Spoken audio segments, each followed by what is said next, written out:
Hello, one and all. Welcome once again to another episode of Stepping Through the Gateway. I have several of my players already arrayed. We may be getting one more later tonight, maybe not.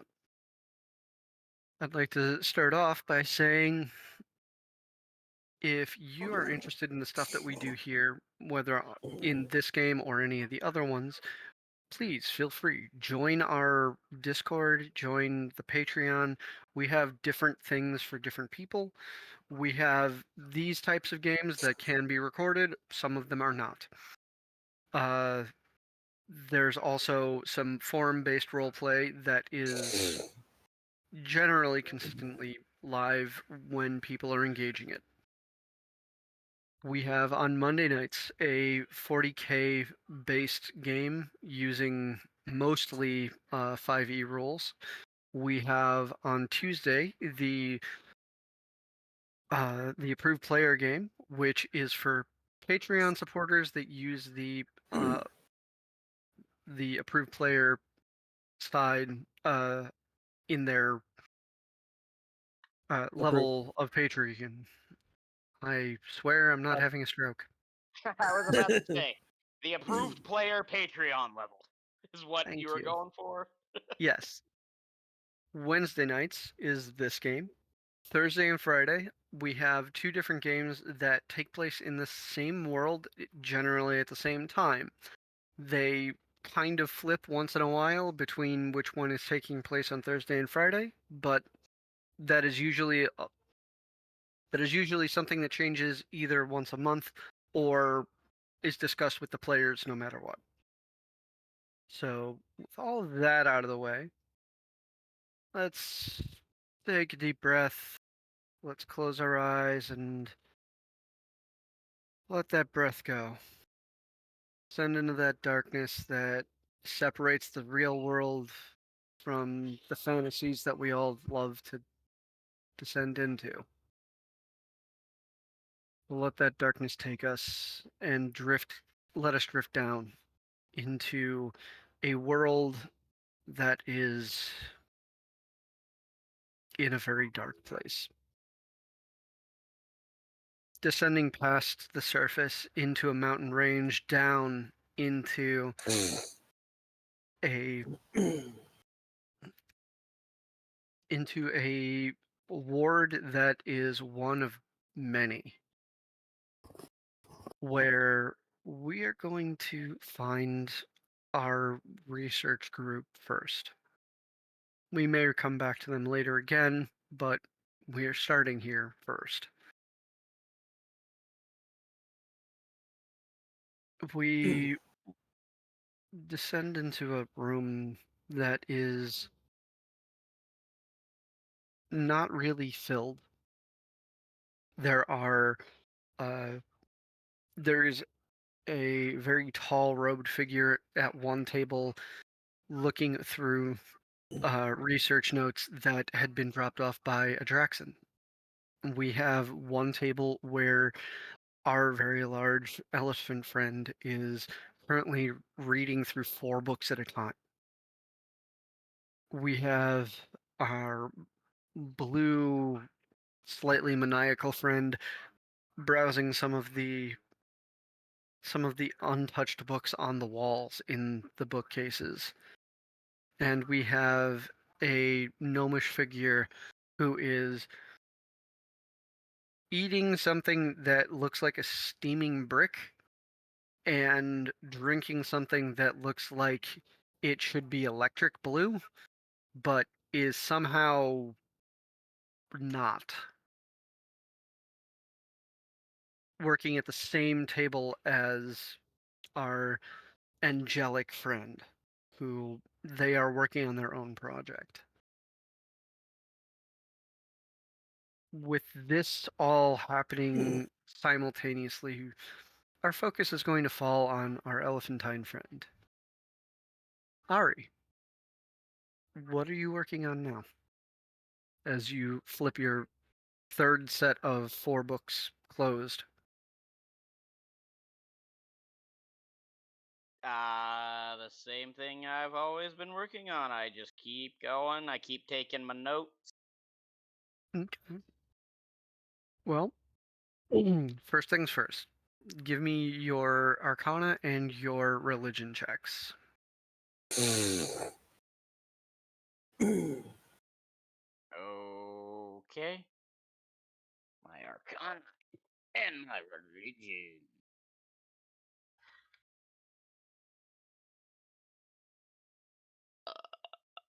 Da da da da. Where are you? There you are. 16 on religion and 27 on arcana.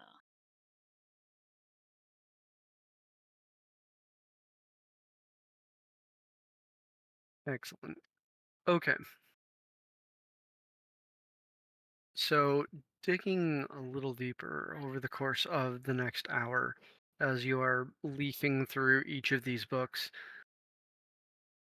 they breach a similar information from four different direct perspectives, different authors researching the same thing.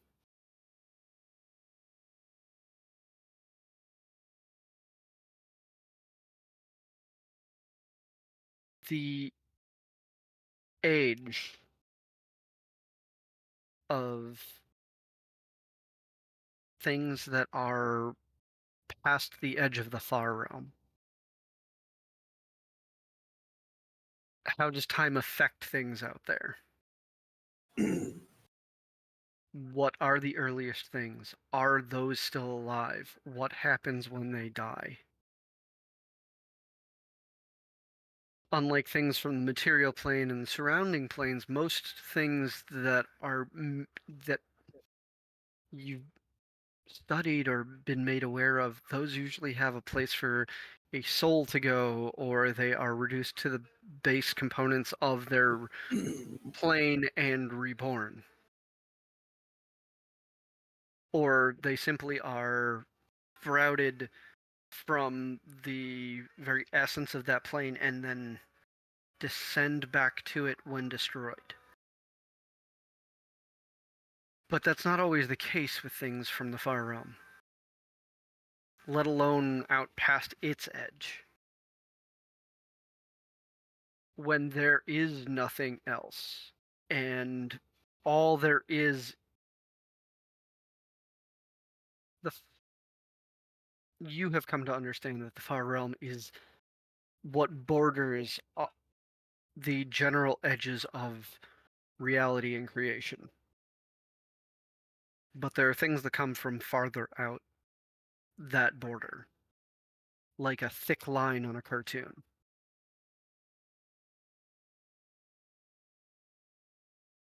There is there are things that are beyond time, beyond general reckoning that come from out there. Several of you have come in contact with the very birth of one, being placed inside reality at one point that it never was supposed to be placed at. Something that was infinitely hungry, and that had been rectified with you unaware of where it went. Just that it had been taken care of. No. Mm, okay. Kind of coming back into the exact workings of these books concentrate on what happens not at the beginning of life from something that far out, but what happens towards the end. Does it decay? Does it observe the normal laws of reality? And very few things have very few beings have had the opportunity to investigate that type of thing and survive.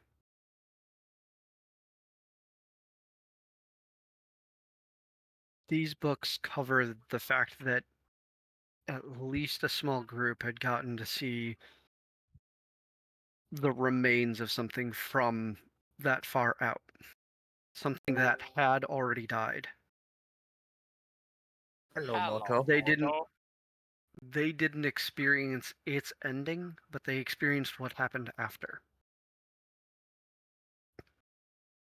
Why do I feel like you're about to say that something like this is the cause of everything we're dealing with?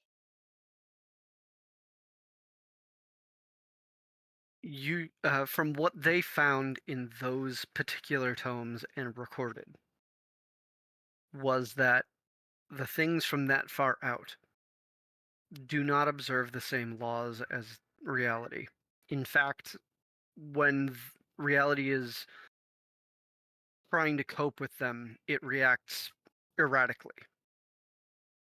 Things happen because they are in the wrong place. It is not affected by its surroundings, it affects its surroundings. In two of these books, it seemed fairly harmless. All that happened was that days grew shorter. Light went went through distance at a slower pace. Didn't seem to go as far. They're recording the same event. Okay. It seemed benign, and it lasted a full century before that little piece of matter, no larger than, say, your fist, landed on a world, and it made a lasting darkness for a century.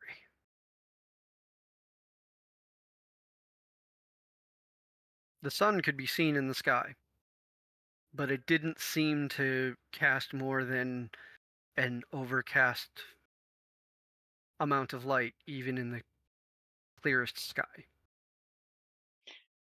That part cut out, buddy. Even in the clearest sky, it would come across as if it was fully overcast, Okay. and that full bonfires cast light like a flickering candle. That was a benign situation, and it lasted for a century for just something the size of your fist.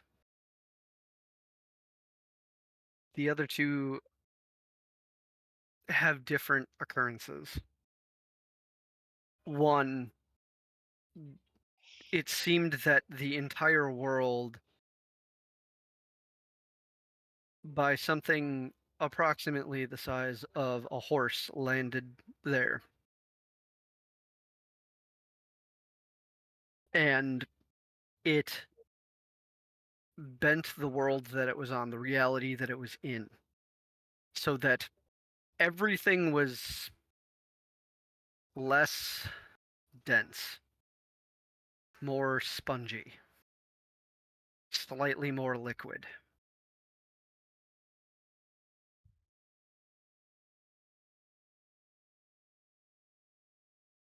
Okay. That there's no record in that book of when that ended. And in the last one, there was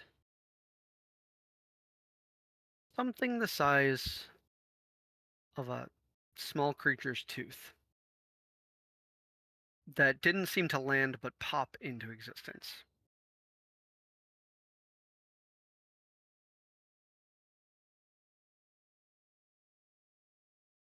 Got it. Um. As Everything on that world slowly turned to sand. Oh. over the course of a century to the point where there was no longer a drop of water, to the point where it no longer had its own gravity, and the sand started to just drift into space. That world ended. Okay. Um. This these are the stories that you collect in this little over an hour.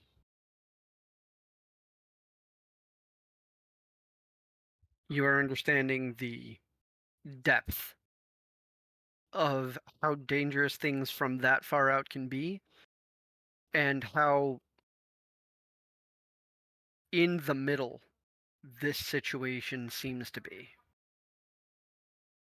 It seems to be much more aggressive than the other ones, but it's not as benign. But it also is not going to make the entire world just drift.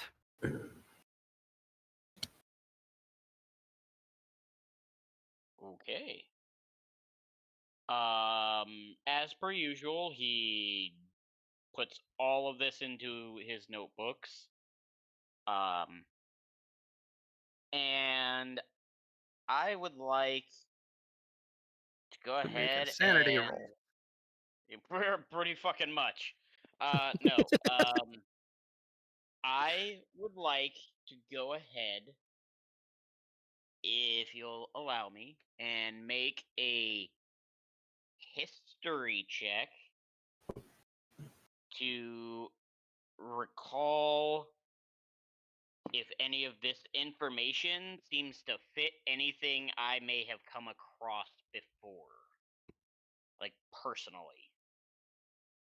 The specifically the end of one of their lives, or after the end of their life. Either or. Okay. Also need to make a roll for tall, dark, and scary. All dark and scary. Okay, let's see my Tall, history. dark, and spooky. Professor Spookums. Professor Spookums. He's wearing dominatrix gear underneath that long cloak. Good God. The only thing holding his body together. Yeah, pretty The really much. tight leather strapped. Okay, there's the catapult I was waiting for. 24 on that. You're welcome. Okay. While I'm thinking exactly how to put this, please roll a D100. Mm-hmm. Uh,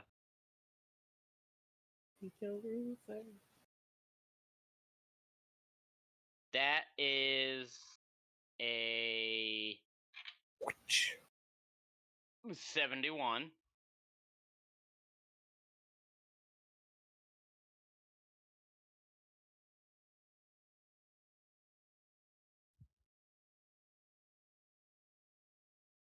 okay. You've not come across any of this personally before. And aside from the one instance in that mine, you haven't come across anything from that far out directly. From some of the people that have traversed some of the planes and dimensions and times, you have come across books from back home and from the gateway that piece together that certain worlds had been written off and quarantined from contact because of things of this magnitude. Usually, it kind of coincides with what Revolver had told you at one point. If contact needed to be closed, or if this was found out and it had a lasting hold within a week, within not even within a week, within 200 hours of first contact with one of these things. Usually that world was quarantined. Nothing in, nothing out. As soon Okay. as it was learned about. Because of the fact that something from that far out was never meant to be here. And it affects the world that or it affects reality in such a way that even close proximity is as reality changing as in real life a black hole is.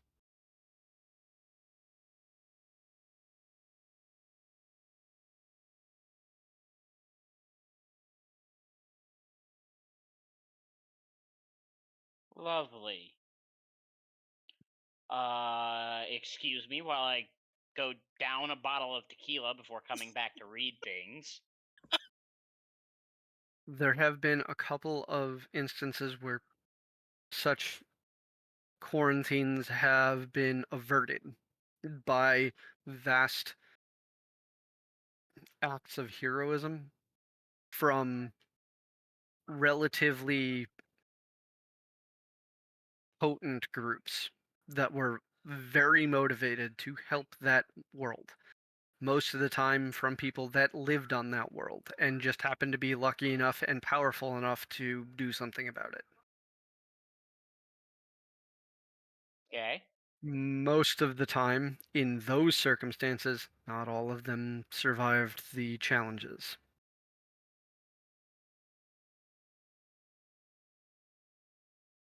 You it gets a little bit blurry between the different circumstances that you remember these stories from, but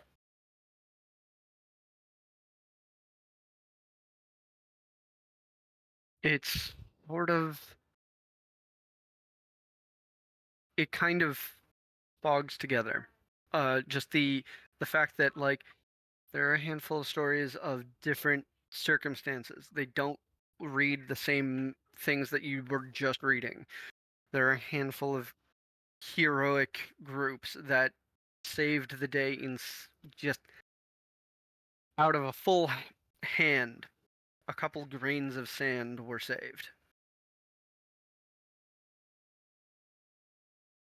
There are legends and tales rendered to the ages, but it is difficult to understand exactly when time, dimension, plane are so malleable with your access to the gateway.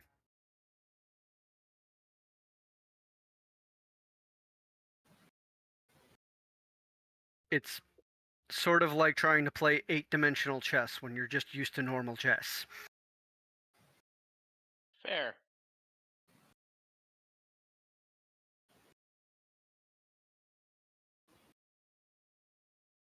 So while you might have the base rule down, knowing the physics from your realm and how they sort of mesh with the gateway and how time sort of works and how the planes tend to work in mechanics and how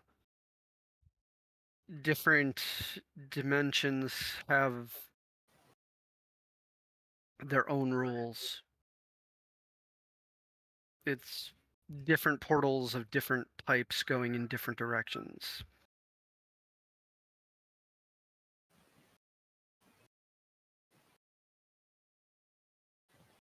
Complicated. Y- Yeah. Okay, like I said, as per usual, he writes it all in his notebook and then he's going to hmm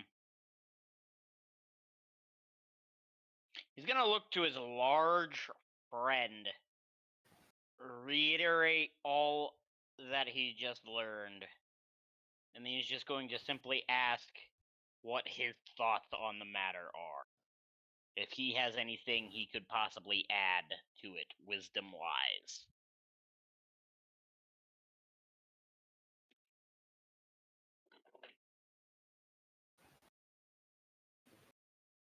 He does that strange rasp, and the raven on his shoulder replies for him.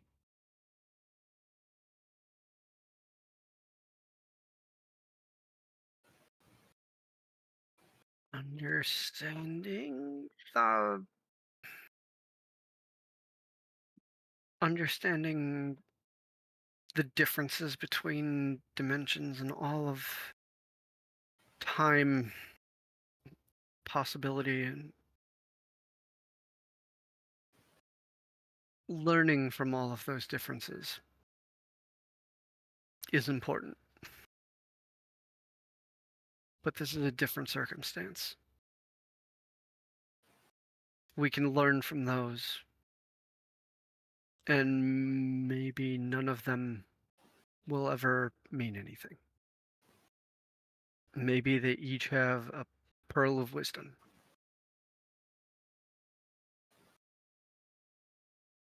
We've read in the past few days every book in here.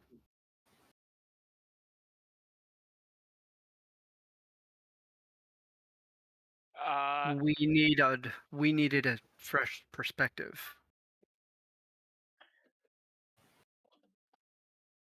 I come from we come from a long time. Tradition means something different now. Legends were rumor back then.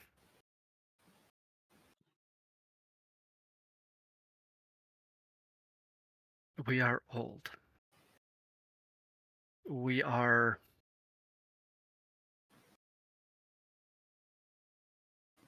almost tired of the endless. We needed fresh perspectives to work with, to find a way to deal with this. Because it might not be an old way that finds the answer, it might be new. We're not foolish enough to think that we know everything.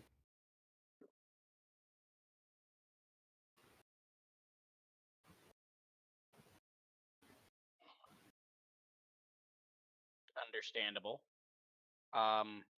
Real quick, over the table. How many books have I gone through so far? Because I've been doing them four at a time. I believe I've done 4 sets so far. This will be your fourth set, yes. So that makes 16 out of how many? You are on a floor of a library that has shelves on every wall. None of the copies are of the same book, and these are just the things that refer to history and the topics that relate to the problem. There are Yeah, no, that's probably what I about meant. there are probably about 1,000 books here. In total or relating to the issue? In total with that are here. Okay, I meant in relation to what we're dealing with. From history and theory and personal journals and uh, studies on minerals and fungus and uh, magic and divinity and every twining little bit that kind of seems to base here. There are about 1,000 books. it Fair enough. he refers to the fact that not all of these books he read in the past few days. Right. It's some of these are his personal that he brought. Many of the journals are prized possessions that came to his keeping. Okay. I'm going to ask him. Out of all the books I've read, I feel as though it is all new knowledge in the sense of something that in the sense of something that hasn't necessarily been dealt with in ages, and I'm going to ask if he would permit me to possibly read personal logs of his that could give me a sense of how it might have been handled in days long past. If that makes any kind of sense whatsoever with the way I worded it, because it doesn't to me. Sure does. I'm The glad you glowing understood it, because in my head I was like, through through the eloquence that your elephant and has above all of us, he doesn't trip through the words quite the same way. He comes to a way that brings the glowing hand up to where the face would be in the hood, and then points off to a bookshelf. There are a row of another 12 books that are thick, like the thickness of your thumb. okay. And those, the the raven is translating. Those are personal journals about what I understand about these things from my perspective. They're a collection of the last 400 years.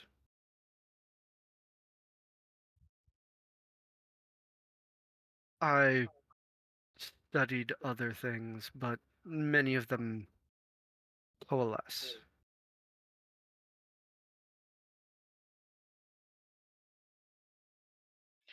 Ari just kind of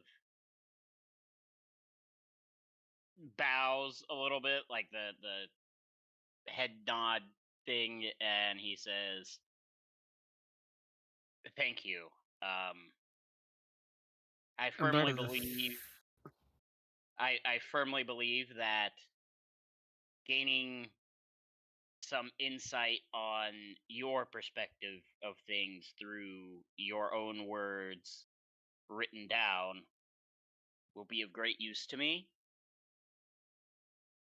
and may just help me glean some manner of understanding of our situation that will allow me to assist my companions in, if not us. eradicating, but at least subduing." I understand.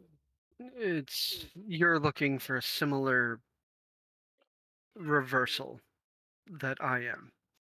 I'm looking for a fresh perspective. You're looking for an older one. It's easier to find here. About a third of the collection here I brought.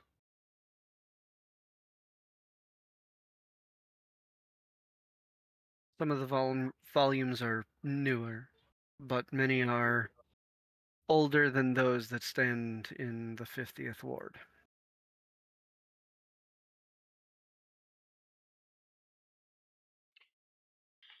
Learn what you can. I'm almost through all of this. I believe we should hold a conference in 2 hours. Agreed. I firmly am of the mind that your perspective combined with mine in a sense of freshness will greatly assist us in this matter. I appreciate you and thank you for allowing me a look into your inner thoughts, so to say. And he's going to go to that shelf and he's gonna start looking through the he's just gonna grab a handful of them at first,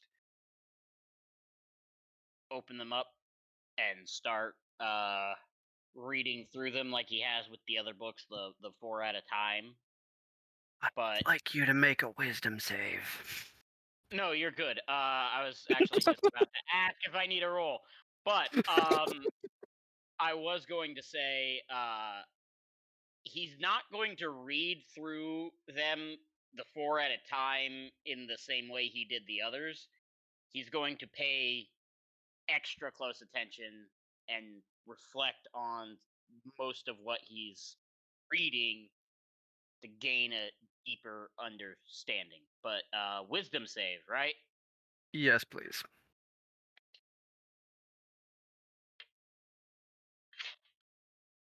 Well, if it would fucking land and stay where I need it to. That is okay. So apparently my desk lights aren't bright enough to see the galaxy die. That is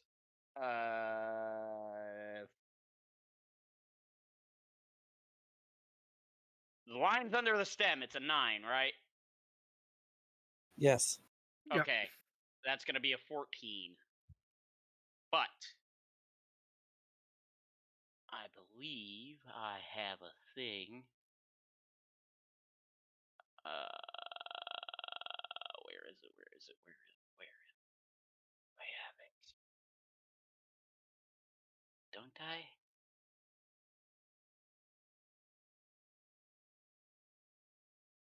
I do not. Fuck. The 14 stands as is then. Shit.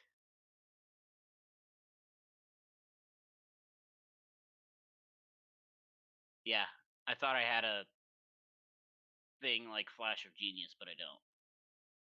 And I don't have inspiration, so.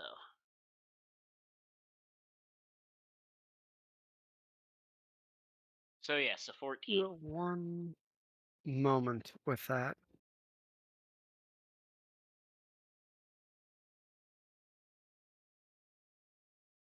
Do I get to go insane and just start going on a murderous rampage with my fucking expandable gun?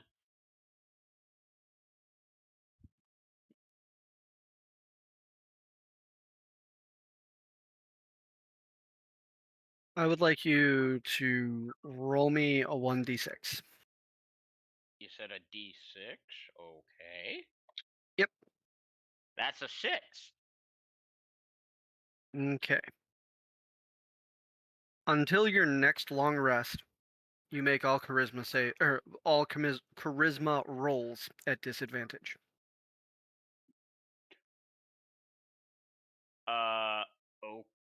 Okay, so for performance, that just makes it a straight roll, but In this case, it will supersede your normal advantages. okay, gotcha.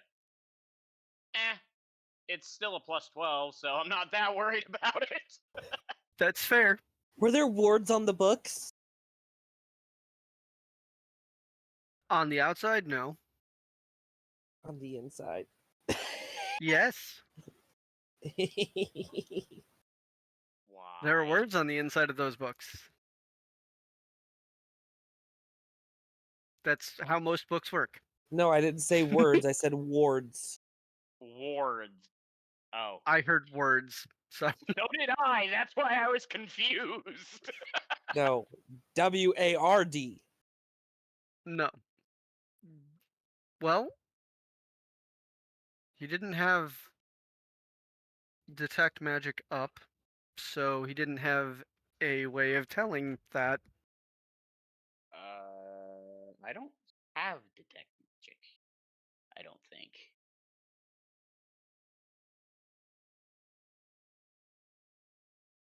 Hmm, How am I a you do. bard and I don't have detect magic? What the fuck?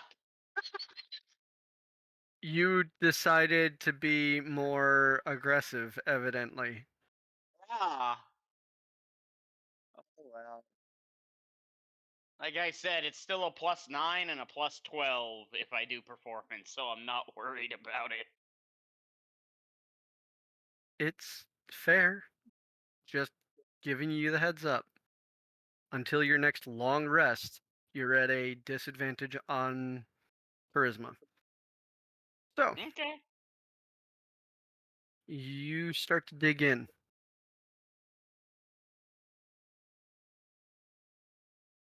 The first book is it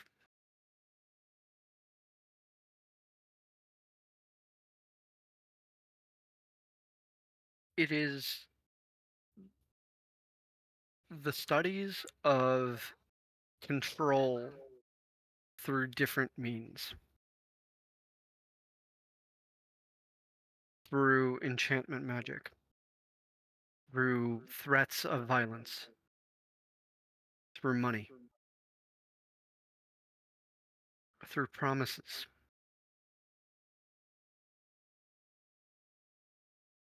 through lies, through necromancy, through natural means of fungus,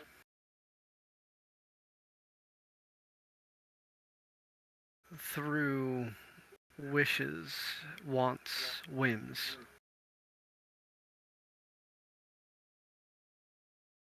through controlling what people can know.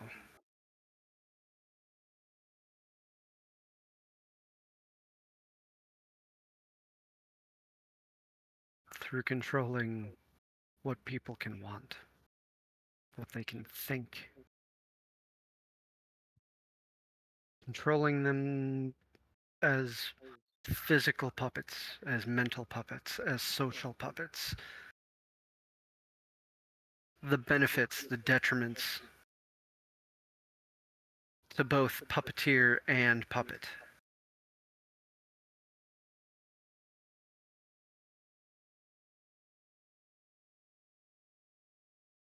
The complete lack of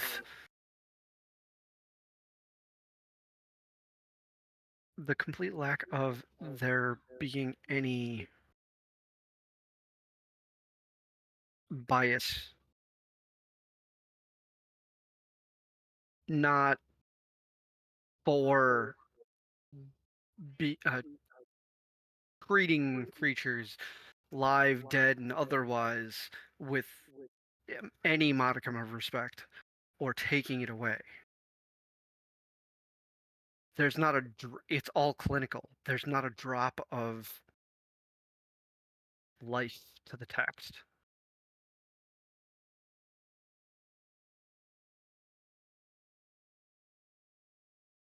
And it jots through several different languages, several different dialects, different handwritings. And it ends on the last page with a doting thought and an ellipses.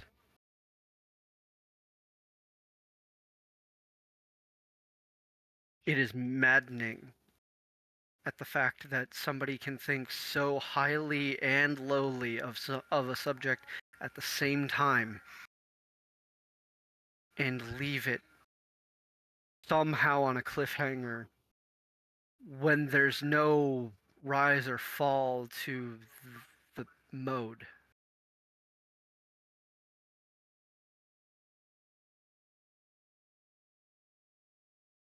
Like a straight road that ends at a cliff. Not a hint of a bridge, just an end.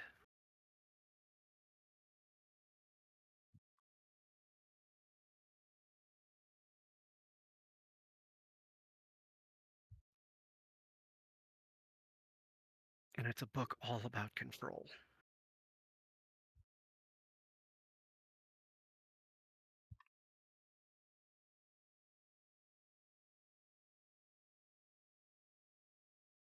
And while that soaks in, I'm going to take a 30-second break and be right back. And then we will swing through the distance into the other group where they're at. Be right back. Heavy. It's heavy. It's a book about control, and they just controlled the reader. Right. Sadistic. I like it.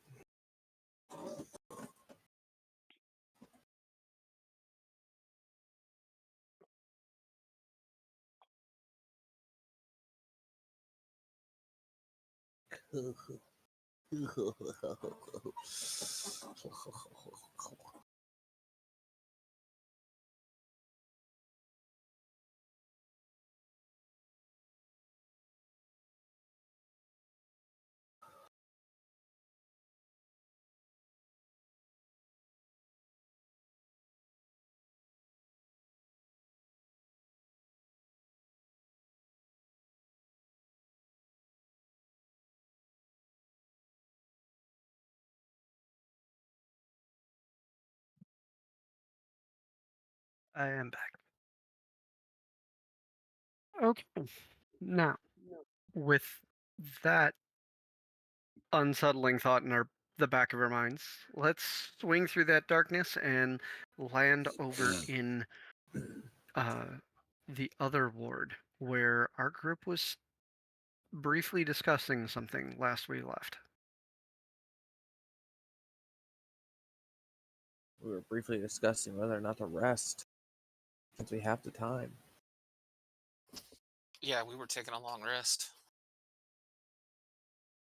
And then going to discuss where we were headed next. Okay. So, for those of you who are in that group, please describe when uh, when you are or what you are doing at the end of your rest or at the beginning of your rest for your.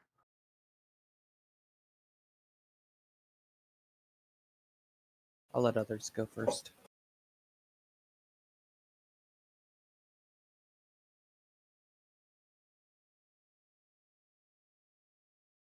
I was just gonna feed Squawk and clean his blades before laying down.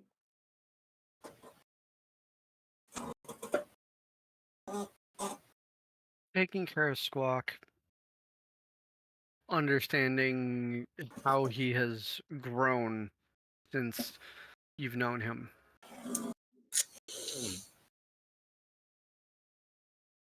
Just taking care of a creature that has changed this much in such a short time.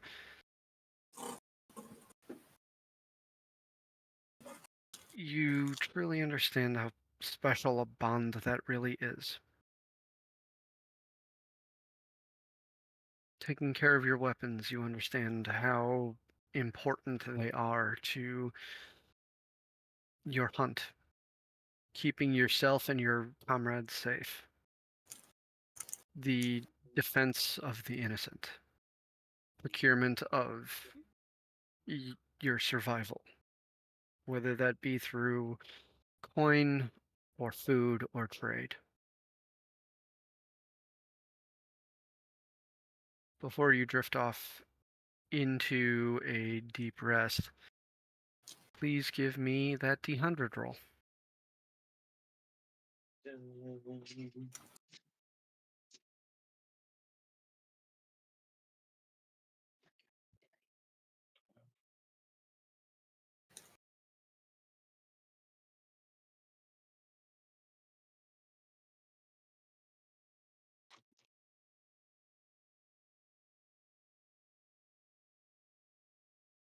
$60.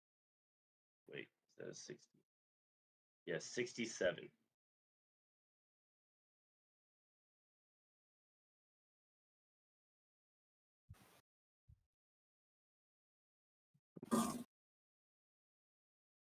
How about you, Baron? Uh, Are you just settling in, or are you setting watch, or are you doing what? so I'm gonna go ahead and run up to the tall building and take one last look around before I go into my trance. Go ahead and give me a perception check.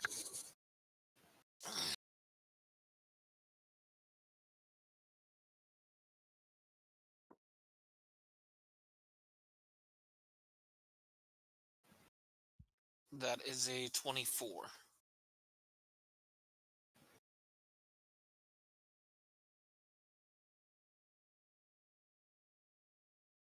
You don't see any movement out there.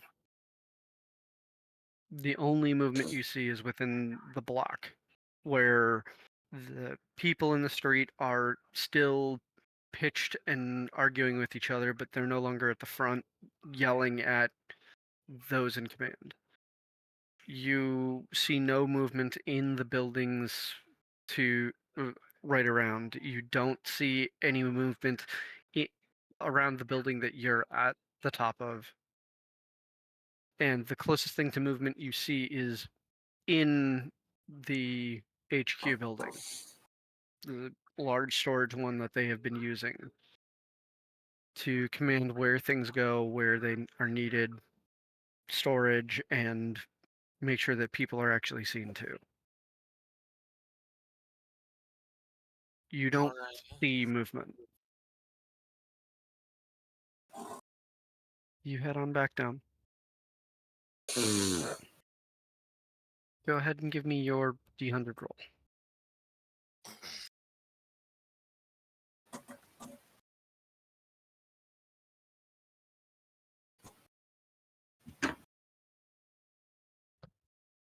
I'm throwing heavy dice everywhere. Of course, I burned it. 39.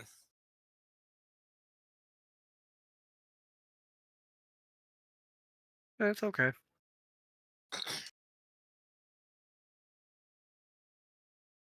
Okay. Shoto, are you just hunkering in for the night, or are you joining the others, or doing something before hitting a cot and resting so that you might be fresh the next day?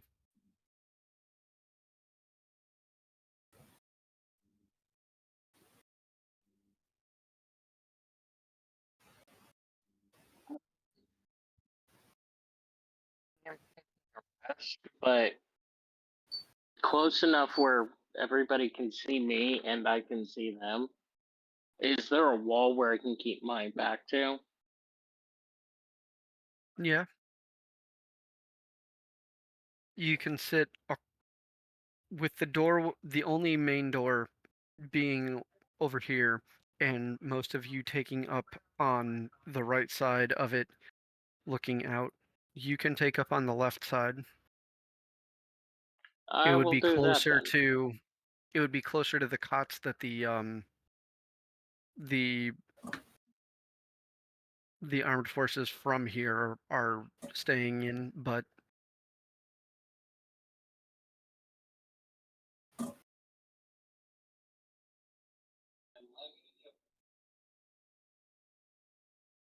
I will do that then.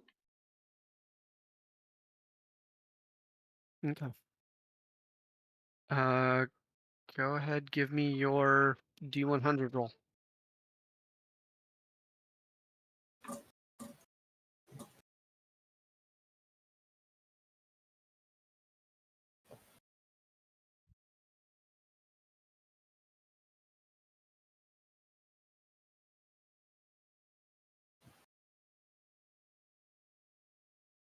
$18. Okay.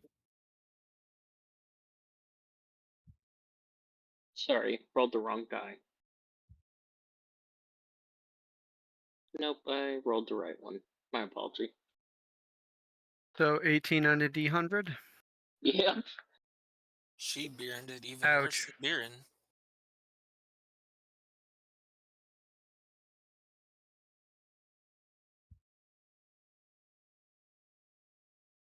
Okay. You settle in. I got an And 8 and a Adraxon. 10, so that's 18, right? Yep.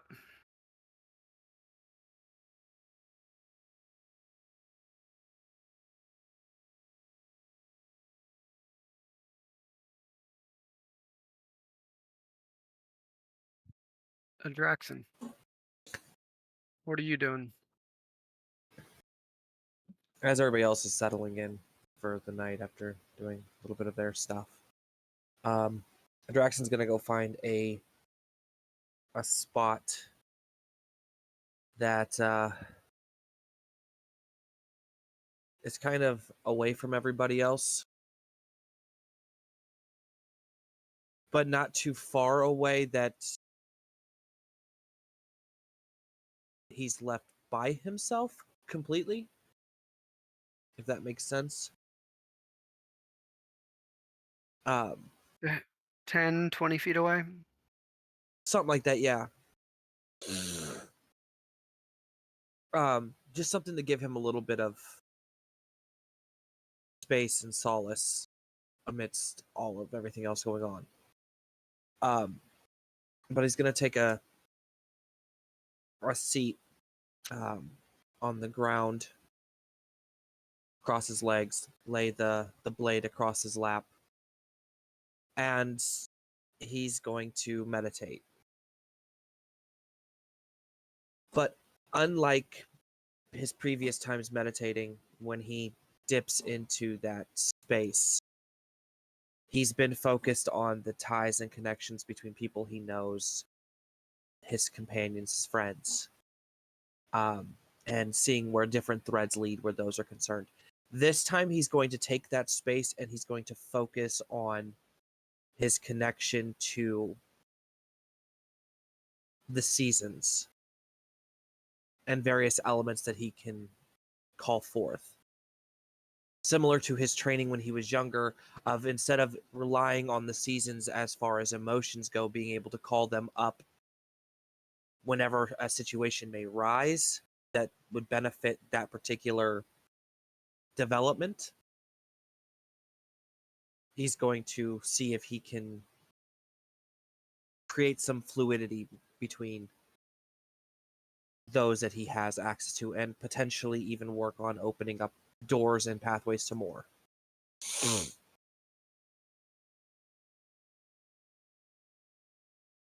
Your consciousness descends into that place where no senses touch. Going in a new direction, something unfamiliar, but all the same you.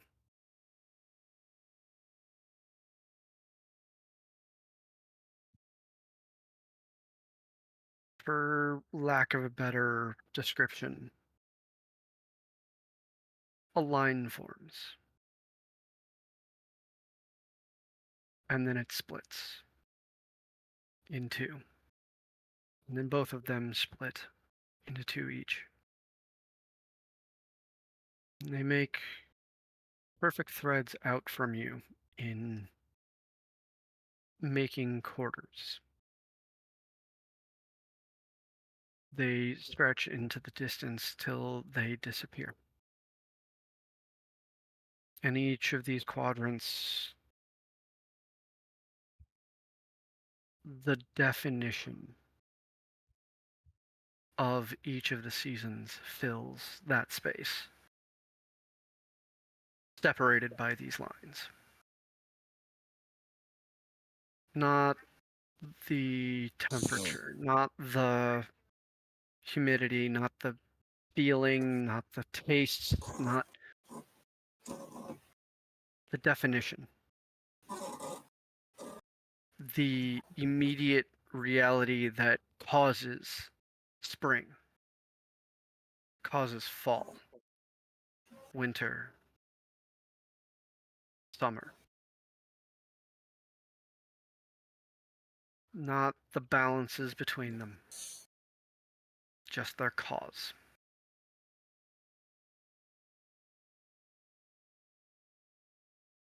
And as those spaces fill into the distance to where they no longer can be sensed,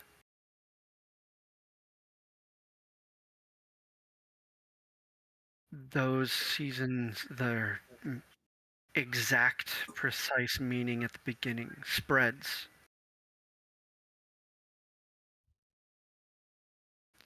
to the abstract meanings of those nights looking at the sky,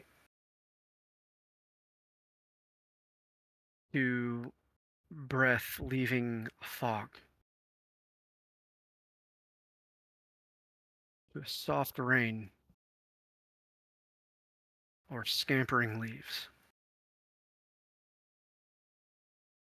The abstract that make concrete things in those seasons. And none of them allow themselves to bleed into the other zones. Not yet.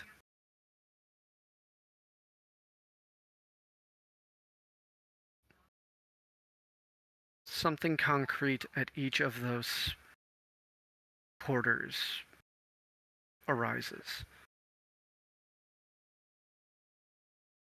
Snow.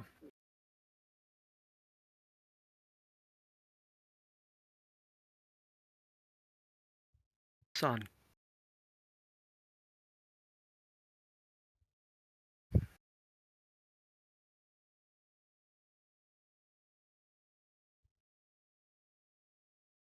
Cold.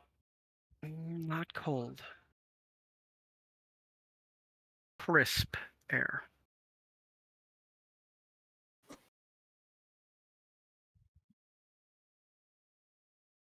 The promise of life.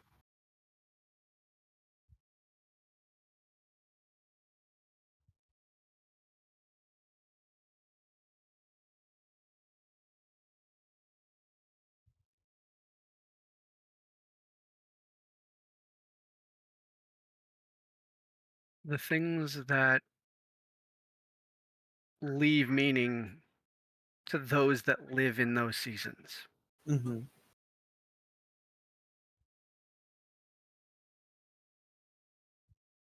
And while the seasons can't bleed into each other,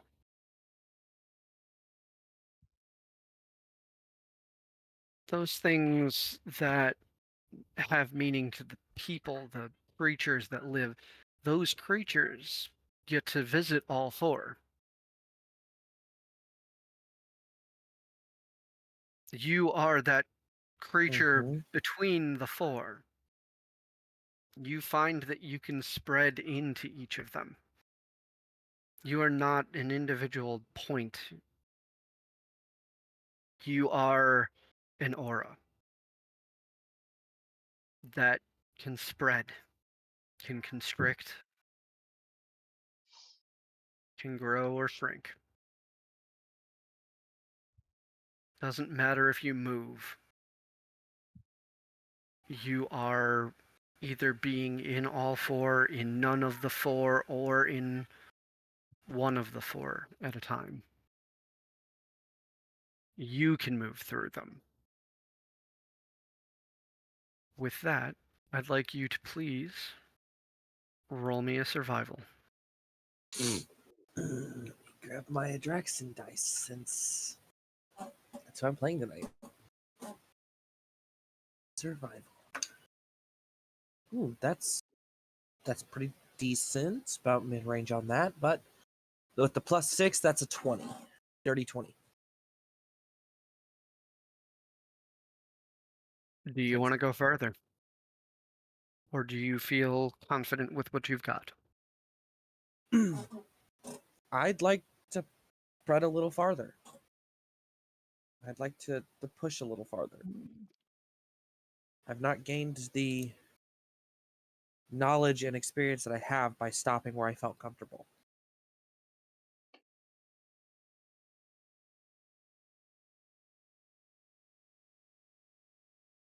I have in turn paid for Please, some of these, but yeah. please roll 3d6 for me. I'm gonna use my little dice because it's so much easier to roll.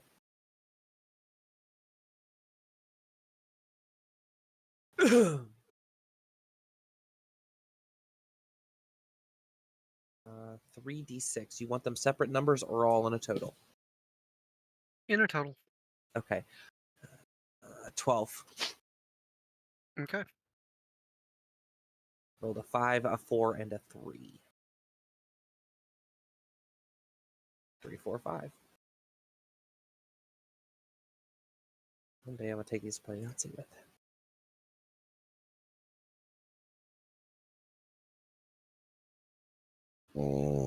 Oh, I apologize for that.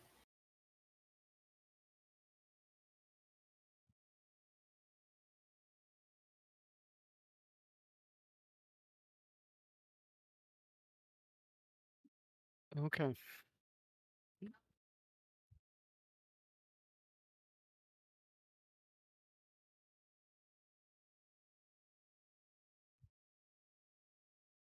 You are this aura. How are you going to move? How are you going to spread? Where are you going to focus?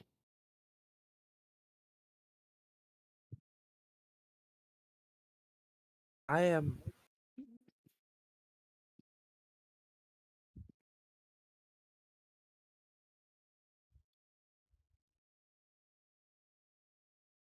He's always centered himself in one specific, not so much a season, because it doesn't really change with his frame of mind.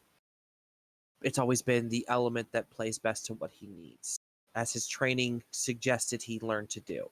But he's always centered himself into that one particular spot at that moment. The idea of spreading to multiple ones had never that you what you mentioned is correct. We do transverse each season. We're not we don't have those borders that they themselves would have. So he's going to push further into the summer side, the sun, but bleed into that crisp, or the not the crisp. We're gonna save that one for a different one, but bleed into that promise of life. He wants to kind of push that aura to the two areas and past them to see what is beyond those borders while encompassing the two of them together, because as stated, he is that aura. He can transverse both of them. Please give me a wisdom save. Yeah, wisdom save. Thank God for special treats. uh yes, thank God for special treats. 25. I have a +9 to wisdom save and I rolled a 16. You feel pressure as you hit the borders, but it doesn't become restricting and sharp. It gives way as you put enough pressure. You spread into these territories, and you feel simultaneous the warmth of a night in summer, the crispness of dawn in fall,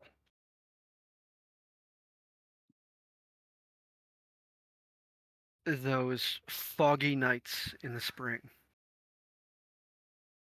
that bring the promise of flowers, of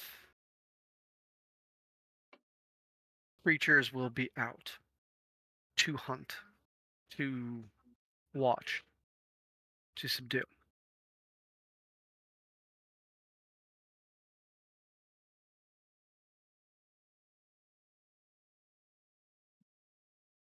Memories spill through of spring, of summer, of fall. Hey, Tormy. Yep. I do want to clarify for you. I'm only going to focus at this moment. I corrected myself earlier. I'm focusing on summer and spring. Fall is going to Okay. come with winter. Fair enough. Then we'll leave out the dawn. You are focusing on the dusk of spring nights where the fog is rolling in, dew will be in the morning. It will bring life to the vegetation, which will bring the animals out, which will bring the people to greet the sun when it is promised. The starting of the cycle.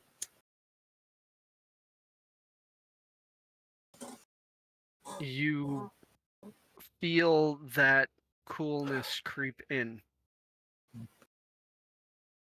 of the fog, roll into the warm summer night.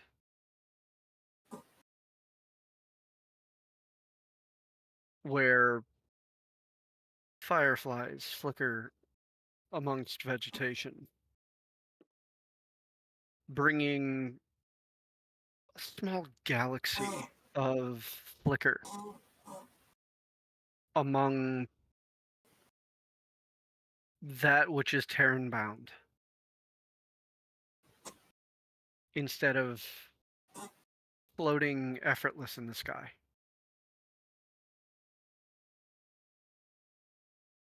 Go ahead and where would you like to go from here?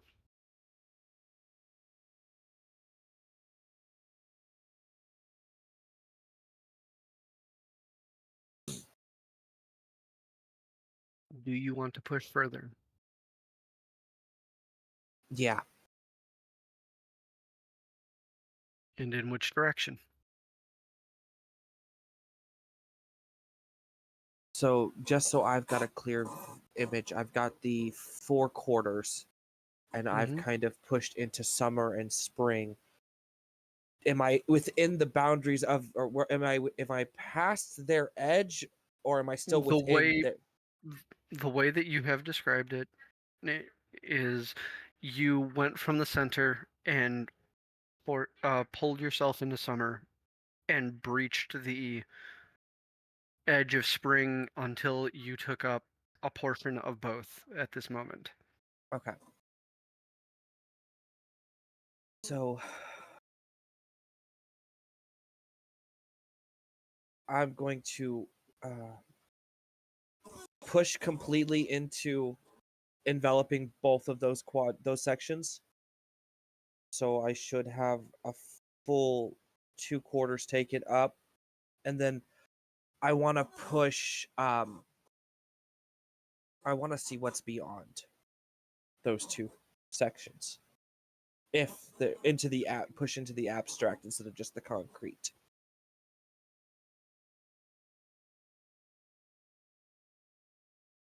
First, roll me that uh the 3d6 one more time. Okay.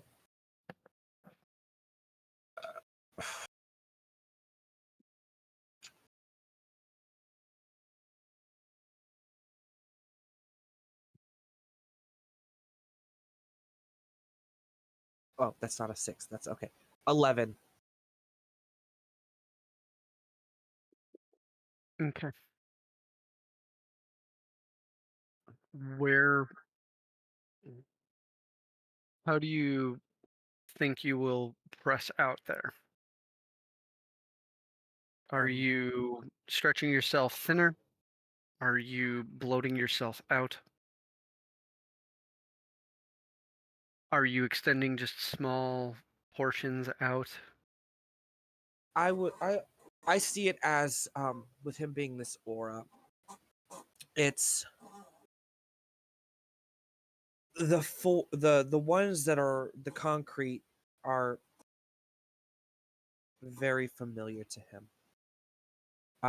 But at the same time, not familiar in this space. This is a new experience for him.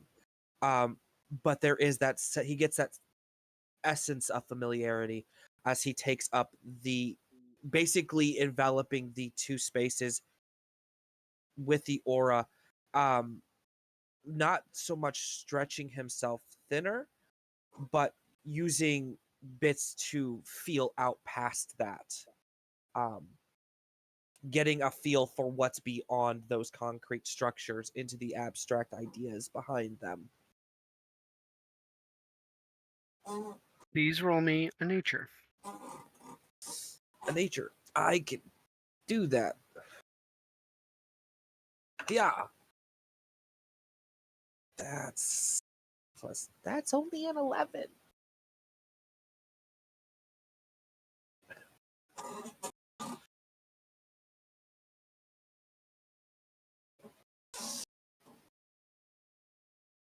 Y-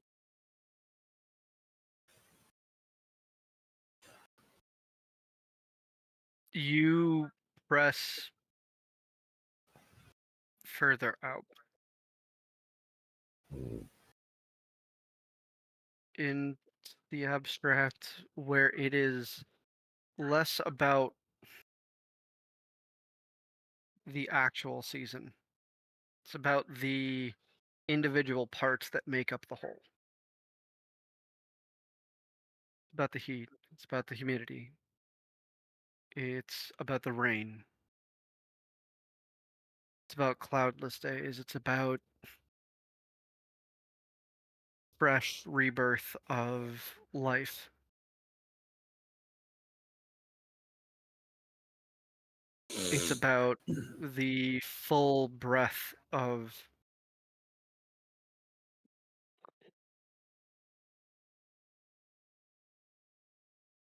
it's about the full breath of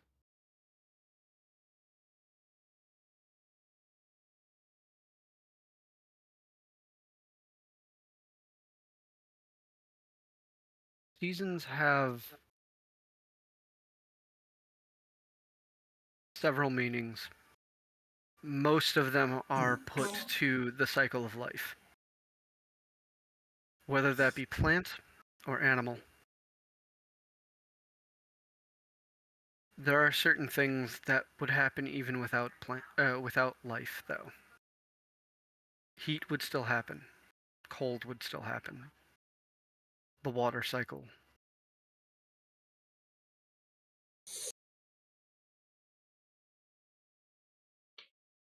Something seems missing.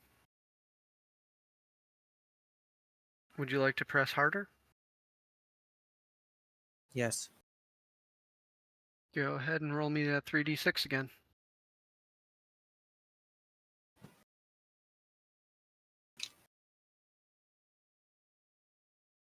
Nine. Okay. You press a little bit further.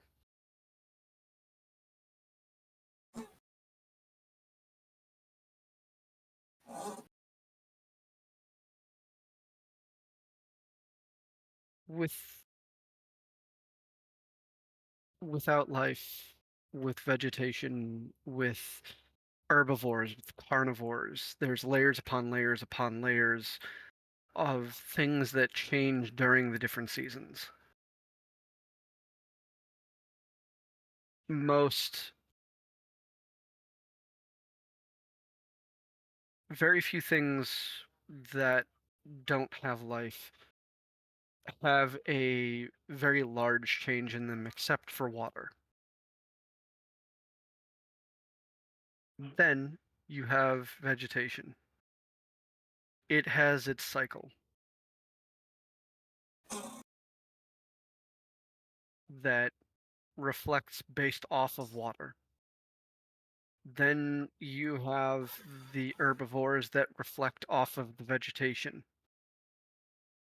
and the carnivores that reflect off of the herbivores. Is water the base? Are carnivores the top?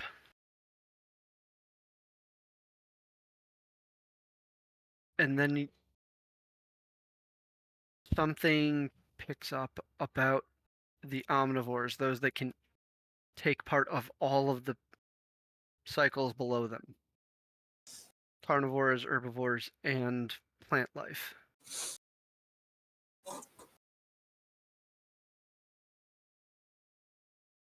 Most of the sapient life forms that you have come across are some form of omnivorous. And even they are beholden to things above them.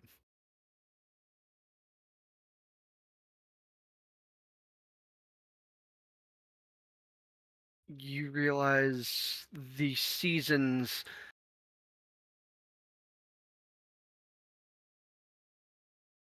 there's more to them than the elements that base them.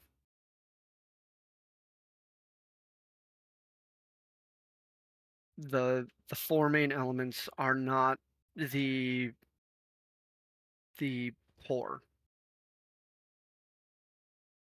It's more like they have their own cyclical cycle,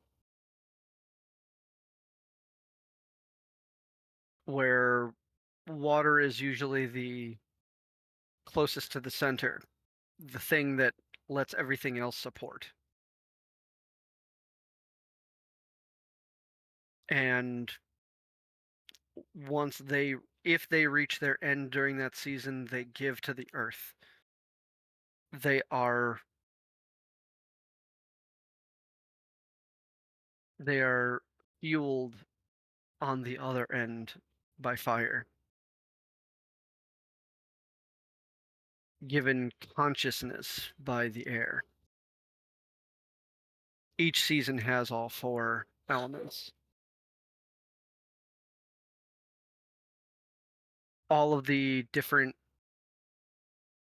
levels of life are beholden to the layers below them and above, and to the elements.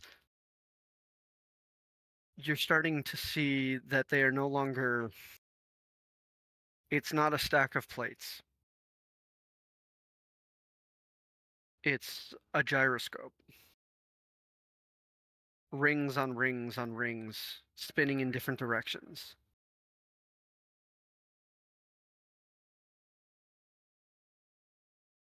And as this catches in your consciousness, go ahead and give me an insight.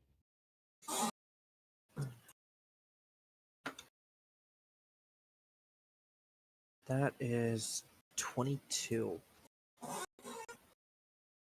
22. As this thought catches you and takes structure in this space, seeing the gyroscopes of the different meanings and the different, they all, as you focus on them in spring and summer, they freeze as each ring locks into place, making a perfect target circle. Circle in circle in circle in circle, all the way down to a hole.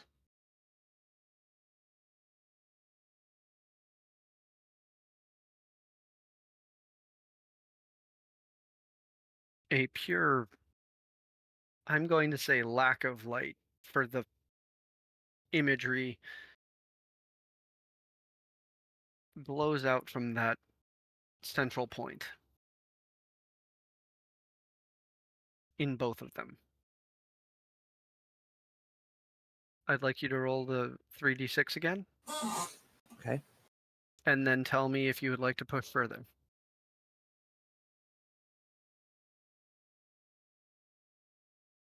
The 3d6 on that is 13.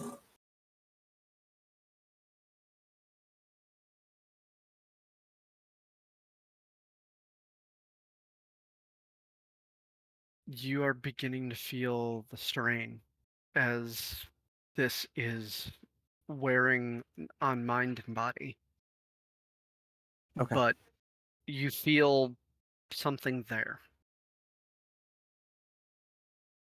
So I feel as if I could pursue this at another time and progress from where I'm at, or if I stop now, I'm going to lose it.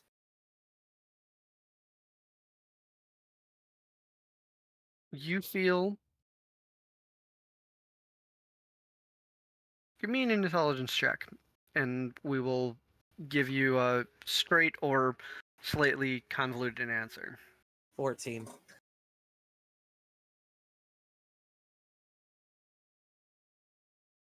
You feel like you could progress from here as is, or it would be like taking a step back and then progressing again.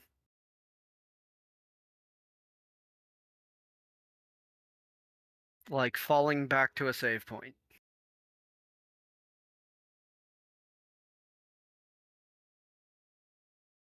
All right, we're gonna pull there. Okay. You are going to wake up to your grandfather shaking you.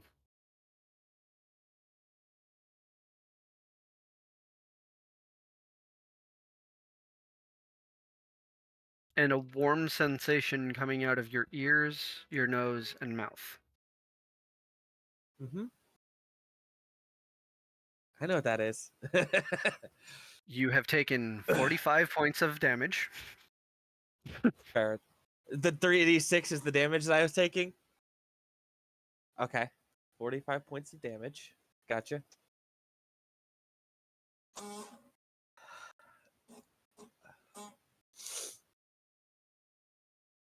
And I would like you to roll your D100 for me, please.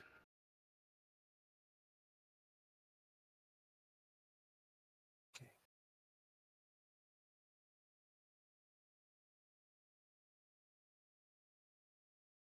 Get everything set back up here so I don't have a massive meltdown. 85.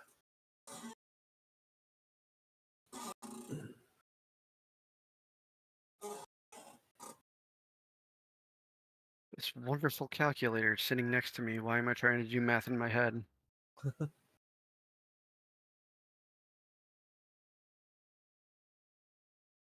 Okay. There you go.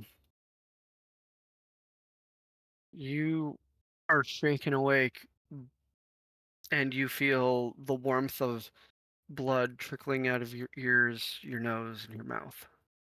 He takes a moment. And looking Your at his grandfather grandfather. Your grandfather is silent, but still holding your shoulders and looking sternly. He takes a moment, processing what he had just experienced.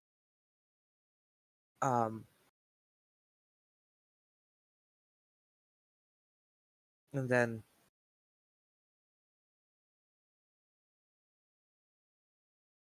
just takes a deep breath, lets it out.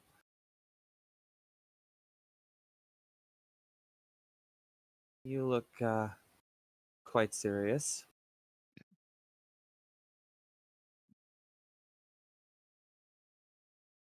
It's been quite a while since I've seen anybody start bleeding from the holes in their head just by trancing. Oh, To be completely honest with you, it wasn't exactly trancing. Tell me, do you know what the void of the first moment is? Know of it. Back when I started this journey, and I was this the gateway had always fascinated me whenever father would bring me along to help with jobs and such. So when I started my own, I wanted to find it more than anything. I wanted to sate that curiosity to experience worlds beyond what I was born into and given small tastes of. I wanted to chart the stars of every sky that I could see. Um, so I went searching, and I came across a carnival in the Feywild. And during this, there was a moment while watching one of the shows that I I focused hard enough that I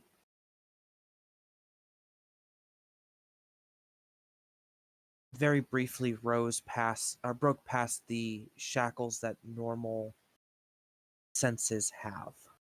Normal the the normal um, limitations.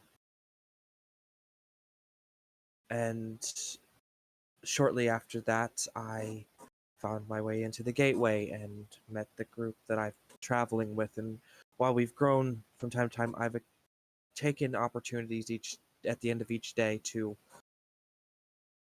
touch base on that ability a little bit further each time. I've learned as it was put to me after seeking out some information about it, the endless possibilities that can stem from there if you're careful and curious enough. I've learned to feel the threads that connect relationships, not just the emotional aspect of them, but a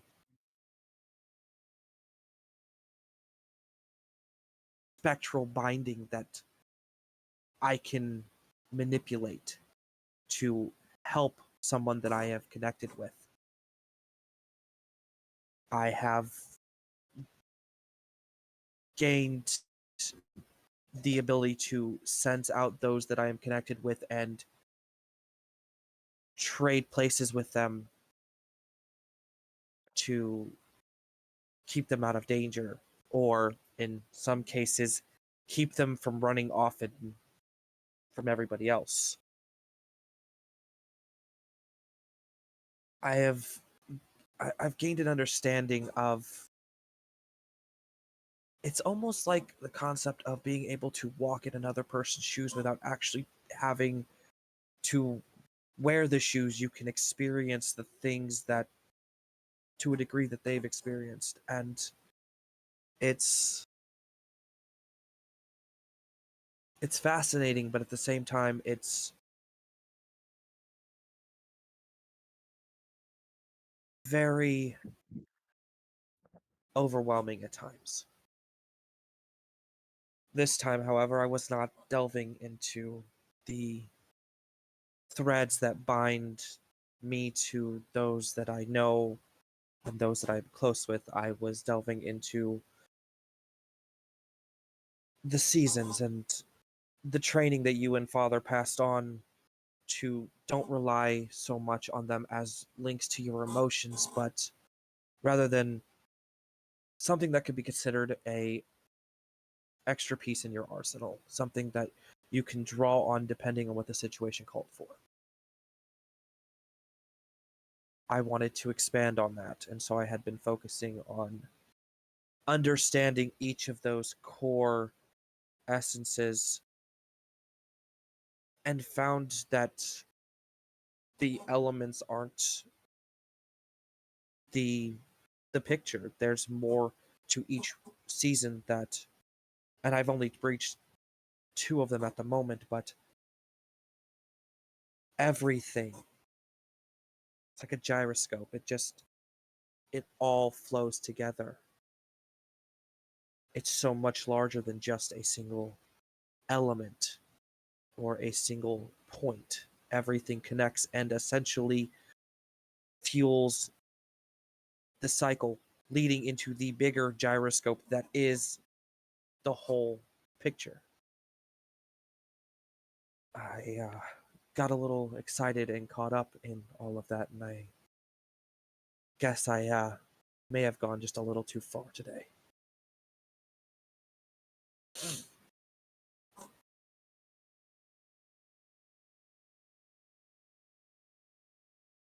Your grandfather lets go of your shoulders and clasps his hands in front of him and wrings them, trying to find the words.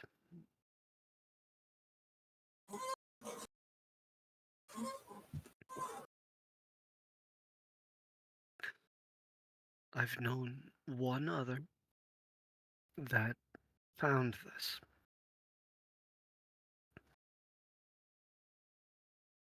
And for a long time, they were lucky with it. You are not wrong. It can lead to great things. But you can also get lost. You can get broken.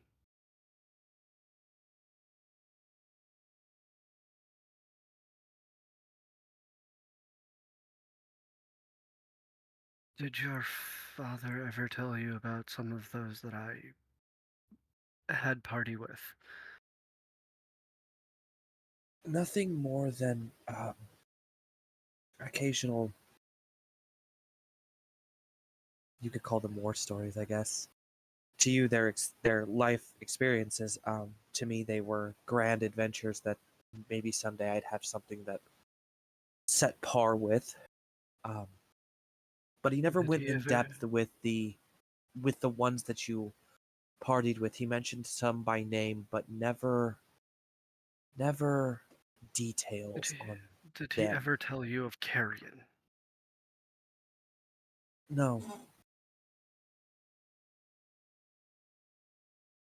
the name is Okay. familiar, but he never went further. Like I said, most of the time it was just names whenever he was describing things that you have told him. Um, but no, it was that one he seemed to dance around. Carrion. The easiest way to put it is he was complicated.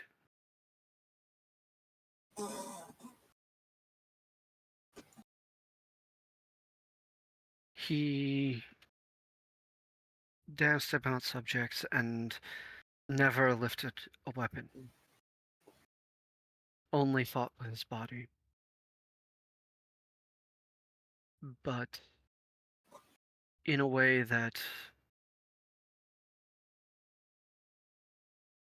I've seen plenty of martial artists. They flow. They have their own way of fighting.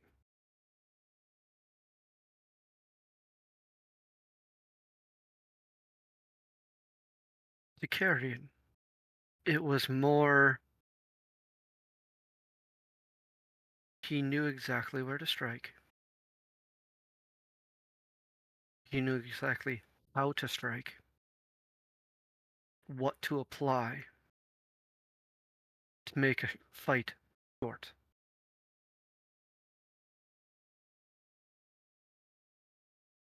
Didn't have a stomach for killing, but always found a way to end a fight almost as soon as it started, if not before.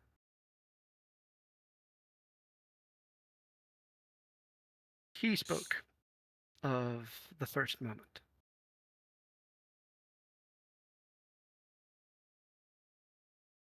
He mumbled about it many nights when I was young, when we were up at night on watch.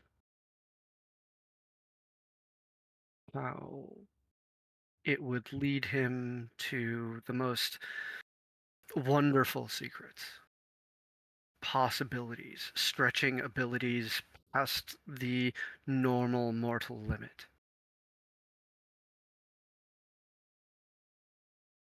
He was one of the wee folk, but he could strike at such a distance without a weapon. He could.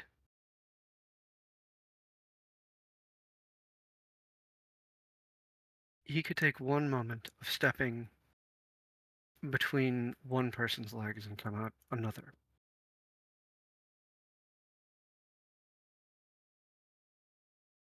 He could look a giant in the eyes and make it feel small, smaller than him.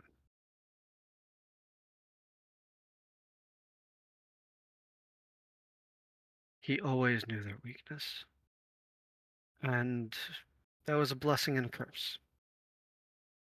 A blessing for all of us, curse for the enemy of whatever task we were doing,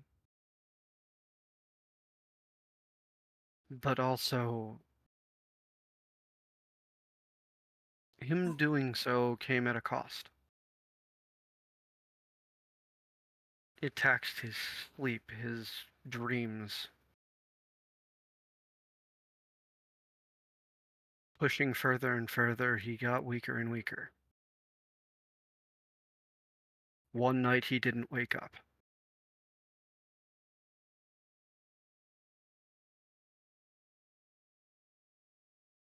I'm not telling you not to take these paths. I'm telling you to be exceedingly cautious. He wasn't.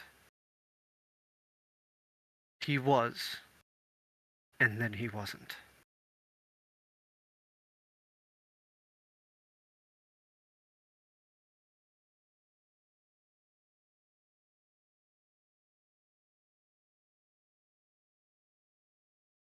If you are just starting this path and you're already bleeding from most of the holes in your head, take smaller steps. You have more days than he did.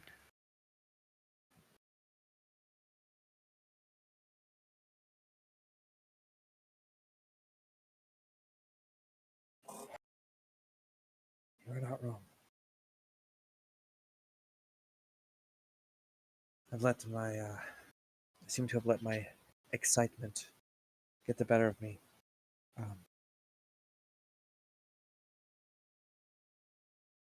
I'll be more careful. That's what I can ask. I want you to exceed my age someday. If possible. If we don't all die from this.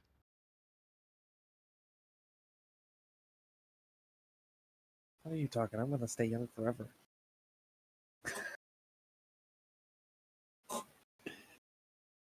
Took me a few centuries to forget that wonderful lie I told myself too. Not quite there yet. Anyway, get some real sleep.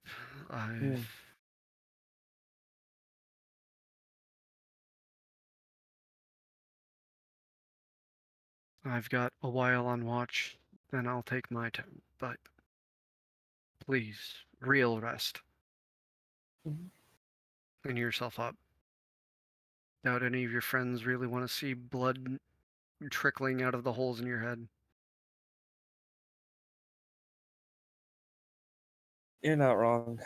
I'm pretty sure that might freak Beerin out a bit. Alright. He'll get up and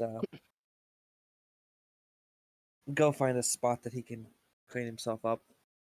I'll use my sources of water if need be, and then find a spot to lay down.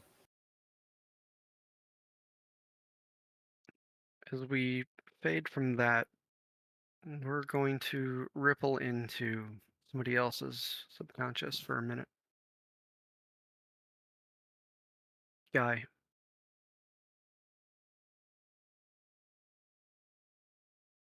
you found sleep hard. Not because there was any excess amount of noise or anything else that you were unused to, but there's been a lot of weight in the past couple of days. A lot of changes, a lot of things that you've had to cope with that you put aside for the moment. The problem with putting things aside for the moment is eventually they trickle back.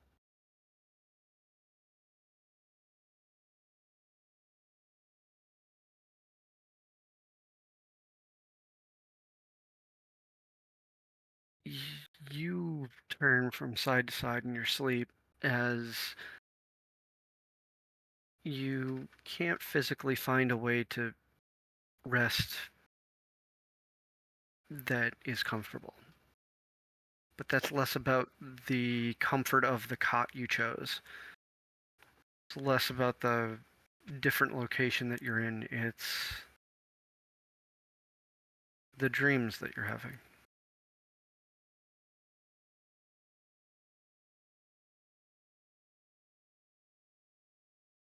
Where is the beginning of your first dream?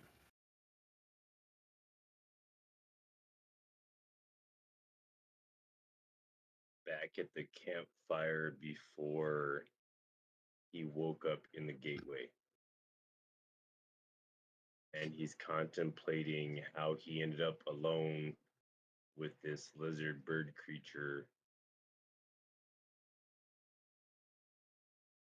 after his world had been, going so well.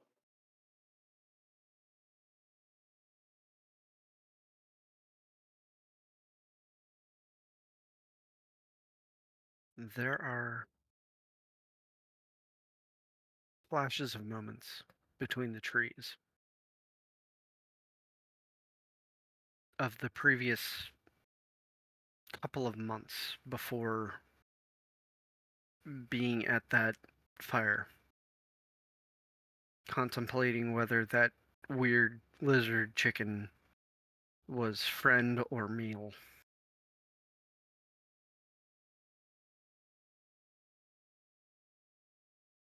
Between the trees, in the shadows that are laid so long in the distance behind the flames.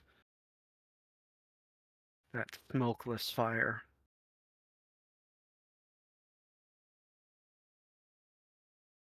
Conversations, arguments, blame.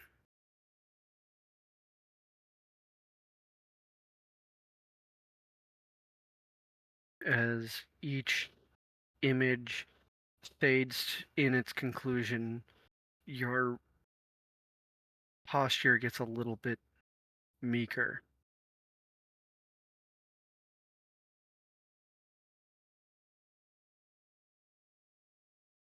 Glock looks a little more confused.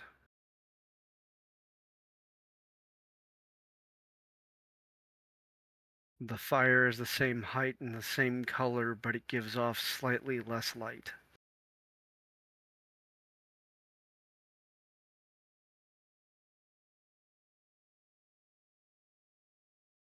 Few more go by, flicker out.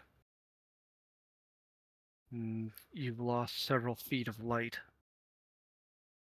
Your shoulders are stooped and heavy.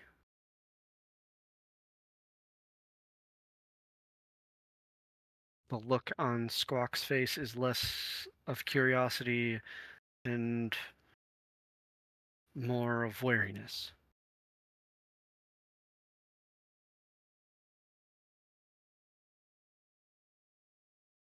A few more images of arguments, more blame.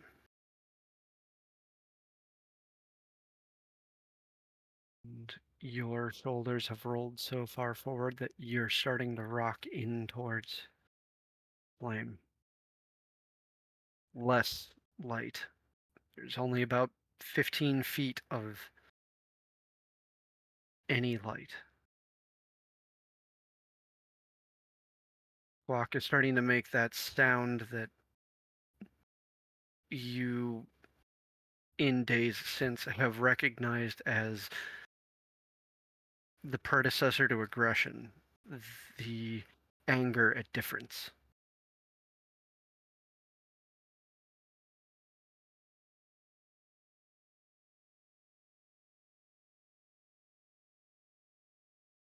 Couple more flickers of days past. Altercations. Physical fights. Screaming matches, not just slightly raised voices, but top of your lungs.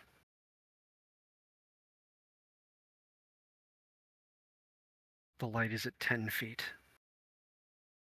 Your chin is at your knees. Squawk is salivating and has teeth coming from his beak.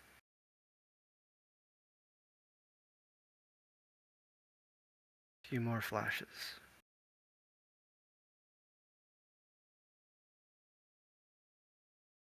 Guilt hangs heavy.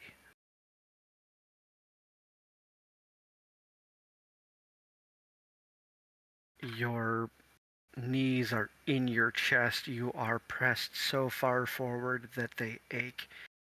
Your head is bowed so far forward that your knees pinch your nose. There's only 5 feet of light. Squawk is so large, so hungry and angry looking at you.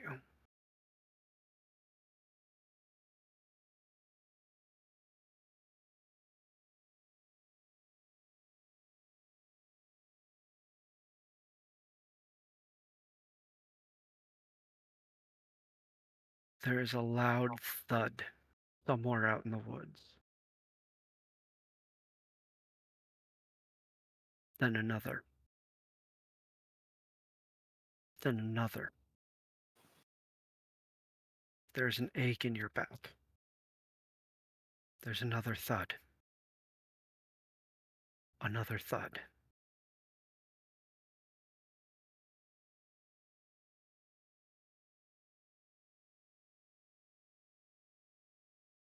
Another thud.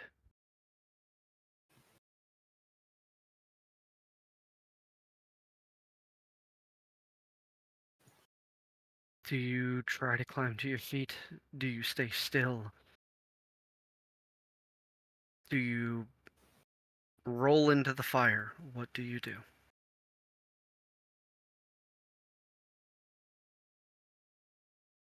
Guy's going to try to pinpoint where the sound is coming from and attempt to move towards it. You're... First off, please give me a perception check.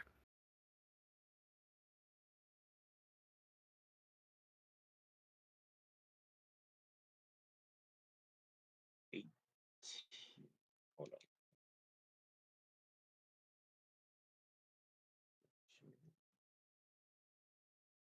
For 22. It is coming from almost straight behind you, slightly off to the right. Off into the dark of the woods.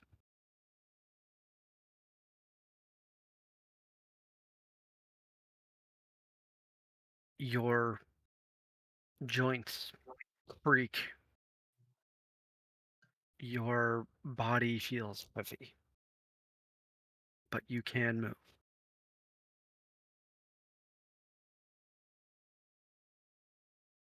Do you go into the Yeah, dark?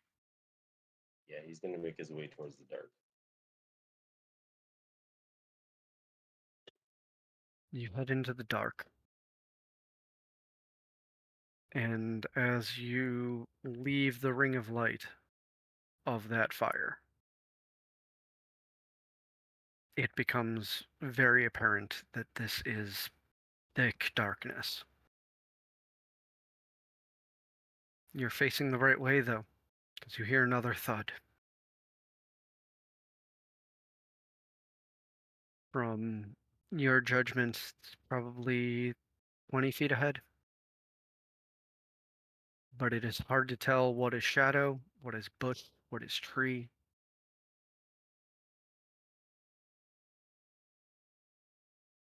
He's gonna call out into the darkness to see if anything responds. A moment goes by, and another, and another. Then there's another thud,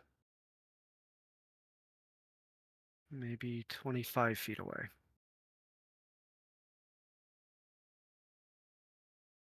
Gonna repeat himself, only louder. Another 10, 15 seconds go by. Another thud,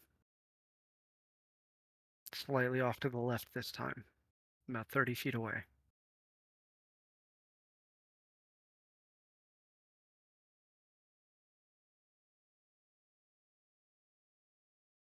He's gonna yell at it this time, demanding it answer.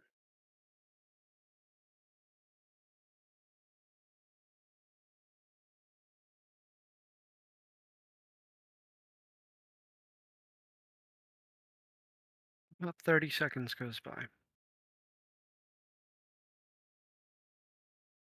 You hear the snap of some branches above you, and then a thud 10 feet from you, straight ahead. There is such a thick darkness, you are having trouble seeing the hand in front of your face. You hear from this distance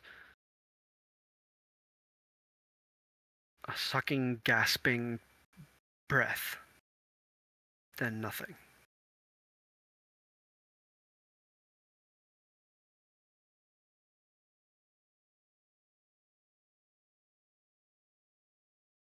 He's gonna put his hands out in front of him, much like a person who can't see, and try to feel towards whatever made the sound. Just straight out in front of you like this. Yeah, kind of like he's feeling around, like you're looking for furniture to make sure you're not tripping, but like trying to figure out what's in front Okay, of you in a so dark you're room. kind Yes, of like doing that. the cone thing. Okay. Yes. As you step forward, you feel the trunk of a tree on your left, and you feel a low bush on your right, and your foot hits something.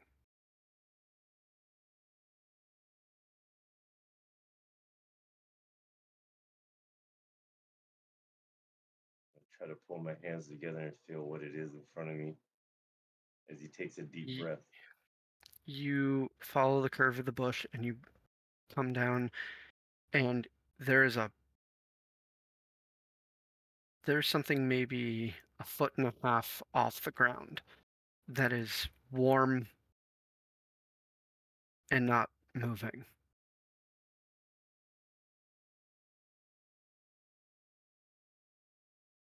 You feel about you feel cold metal. You feel scratched leather.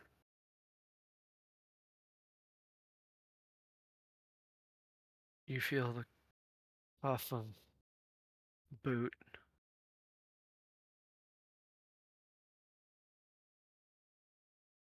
You You feel the features of a head. A nose, ear, mouth,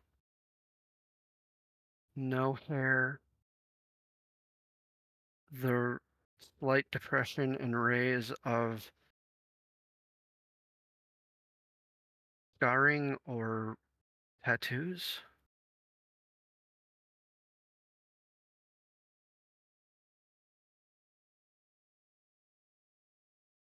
As he's touching this, he's going to start repeating who, and just keep touching it. You hear another thud 5 feet behind you as you are continuing to look, and there's no response coming from this body.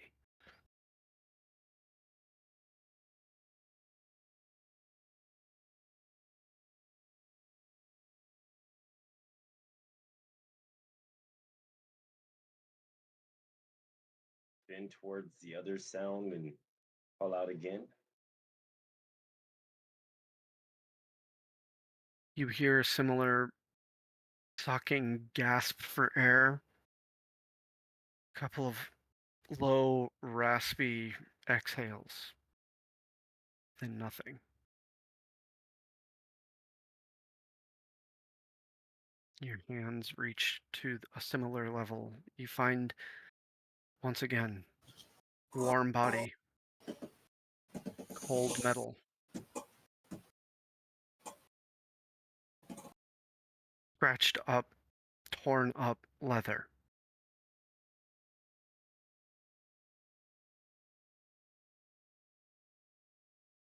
Screaming warm liquid off of the arm, strong arm, up to the head, the nose, the eyes, the bald, the rays and sunken nature of what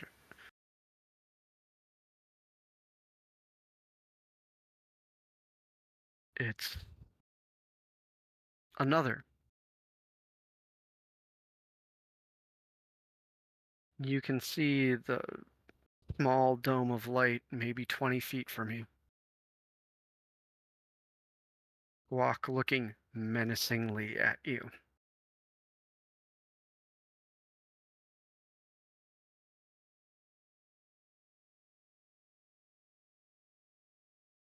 At this point, he's just gonna frustratingly, "The fuck won't anybody answer me?" As loud as he can.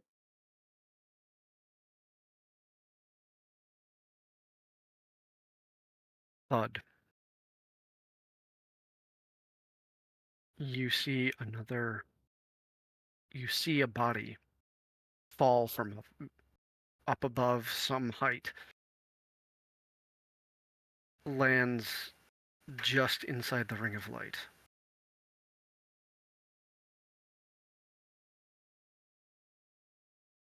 He's gonna rush towards the one that's in the light.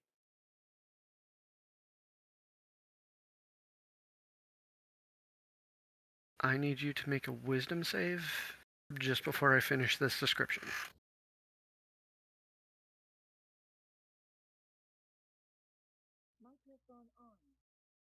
It sounded eerie as all hell. 17.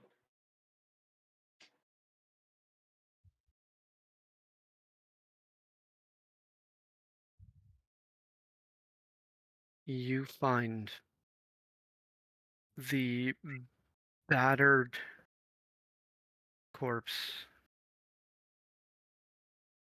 wearing the same leathers, wielding the same axes,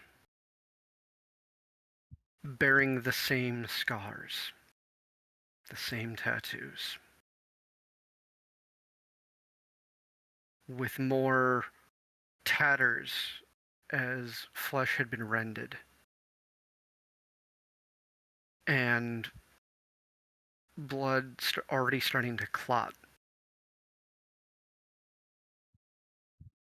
as you look yourself in the eyes in its dying breath.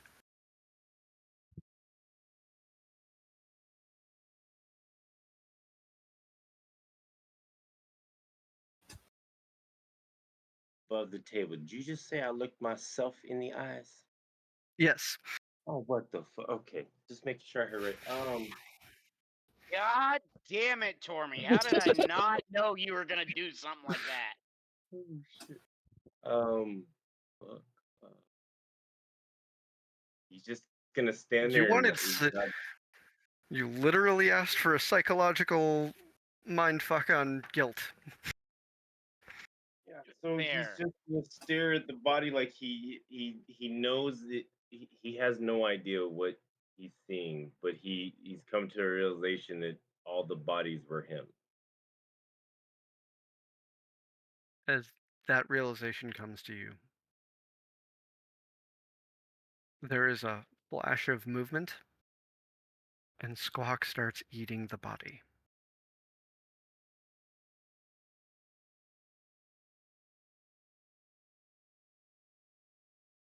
Should have fed him more tacos.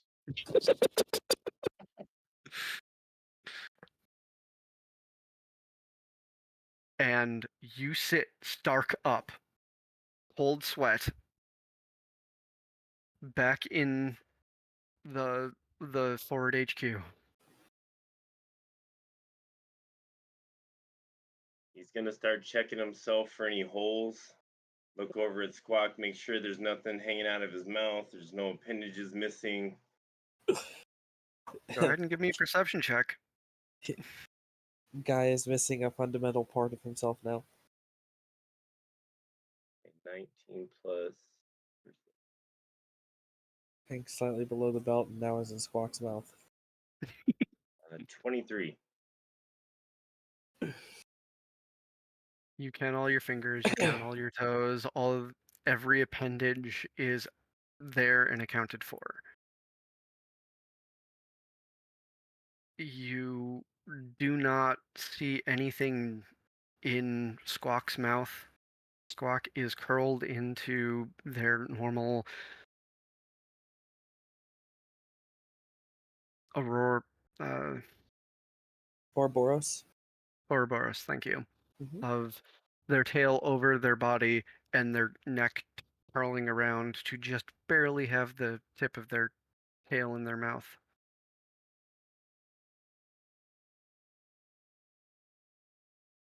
After you're done panic searching for anything missing or like that, you do take notice of something.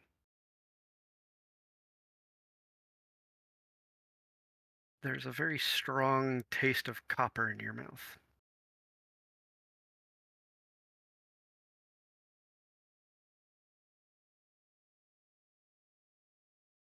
And as Reluctantly, you, the guy is going to put his hand up to his mouth to see if that copper taste is in fact blood. it is, you are currently bleeding from your front gum as you pull as there's a sensitivity as you go to touch your mouth, pull away, and there is very obvious red on your hand. You were clenching your teeth so hard that you started to drive the teeth and the gum. If you grind your teeth too hard at night, you can make the gum separate. And if you do that, it begins to bleed, allowing it to reseal itself and fix the problem. But there you go. He's gonna look around the room to see if he can find any of this alcohol he's heard so much about to see if it actually gets the bad taste out of his mouth. It's actually not hard to find. Go ahead and give me an investigation check just to make absolutely sure. You could roll a 1 and go find somebody's juice box. Well, I rolled a 3 plus 4, 7. You find a small mug that is about like there's maybe 2 fingers worth of liquid at the bottom, and it smells strong of something that I mean, hell, even if you have never had a drink in your life, you know what rubbing alcohol smells like. So something weaker than rubbing alcohol, but something that has that potent smell.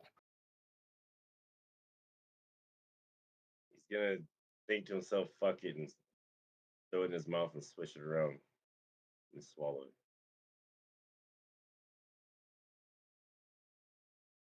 Uh, you have just, I believe it's called a Russian cherry. You have effectively just had Everclear plus blood. Yeah. Gross. Absolutely gross.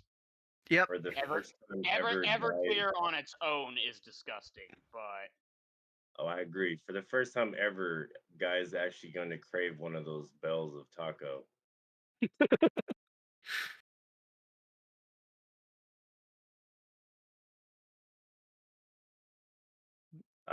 He's gonna try to contemplate what exactly his dream was as he sits down and strokes Squawk's head as he's sleeping,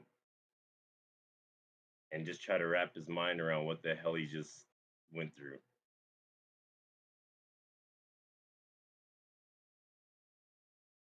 And if he can, he's gonna try to go back to sleep if it's still in the middle of the night.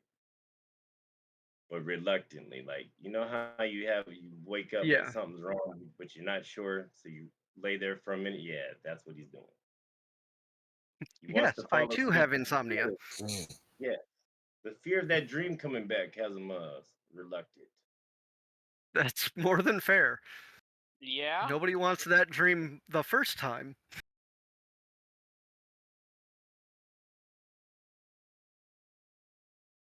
But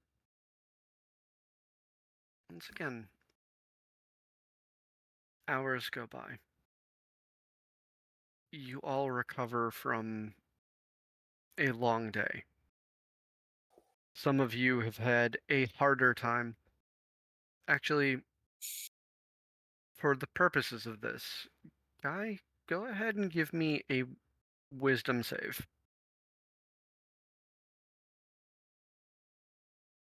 Why do I feel like you're just waiting for that one roll that's low enough? You can just drive whoever it is completely.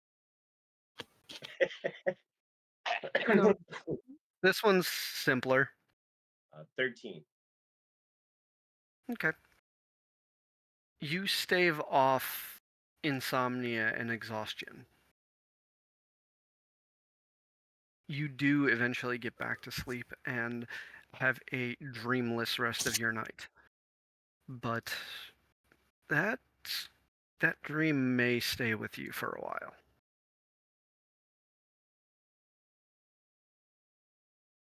Well, when he wakes But up, he's you definitely gonna write down what he recalls from the dream. that's fair. So everybody gets everybody that's in the combat group gets their long rest. They all come to relatively the same time.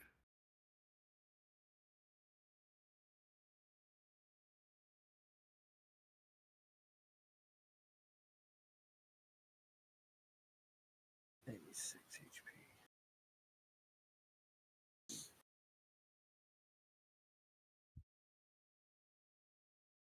You said they've linked back up.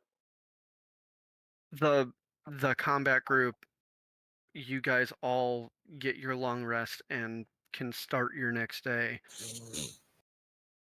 Uh, it is midnight. Do we want to continue or do we want to call it here? I'm okay with either. I know there's been a lot of exposition and a lot of uh mind fuckery, but Some of you I'm seem done. to have Sorry. a lot of fun with that. Sorry.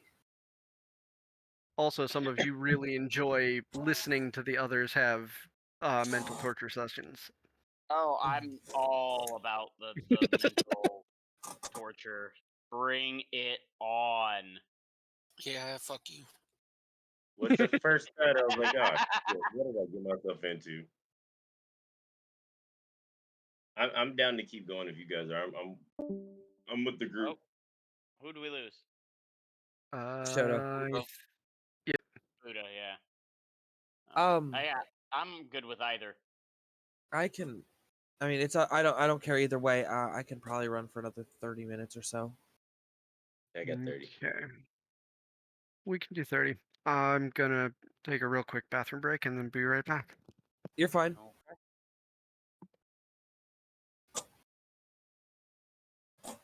God dang.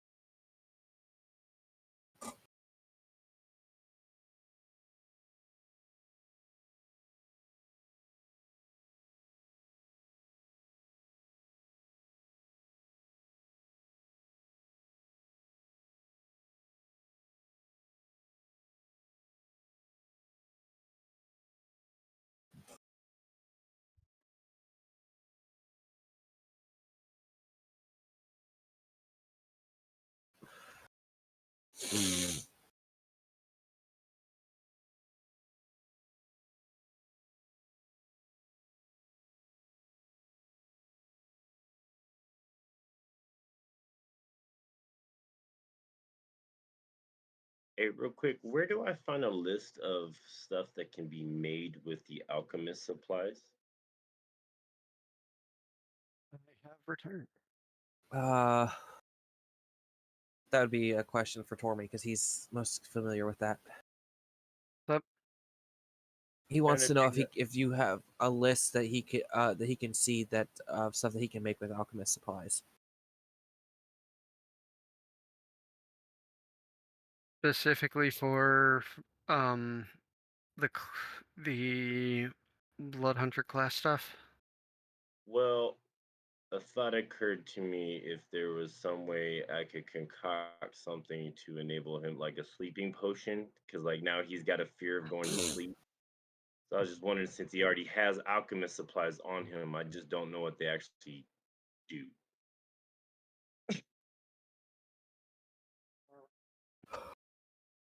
Because in the description, it just tells you it's a set of tools to make stuff, but it doesn't like give you a list really to go off of. Right. Well, I think like so far we've just kind of played it off as if you have the supplies to do it, you can do it. You can do, oh, okay.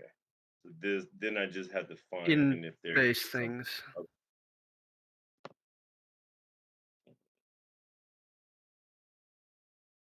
Yeah, it's very similar to the way that Jinji was doing his potion brewing and stuff. So as long as you've got the knowledge, the tools, and the materials, if your brain can come up with it, I'm sure that Tormy can make it work. Yes. Um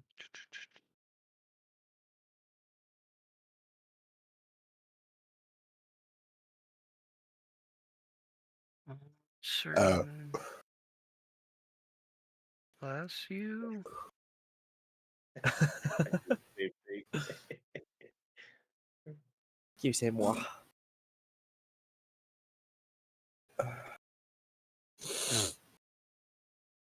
I'm certain I read something earlier when I was doing another flip through on the DMG. That may be a later thing when I have the brain for reading. Oh no, you're good.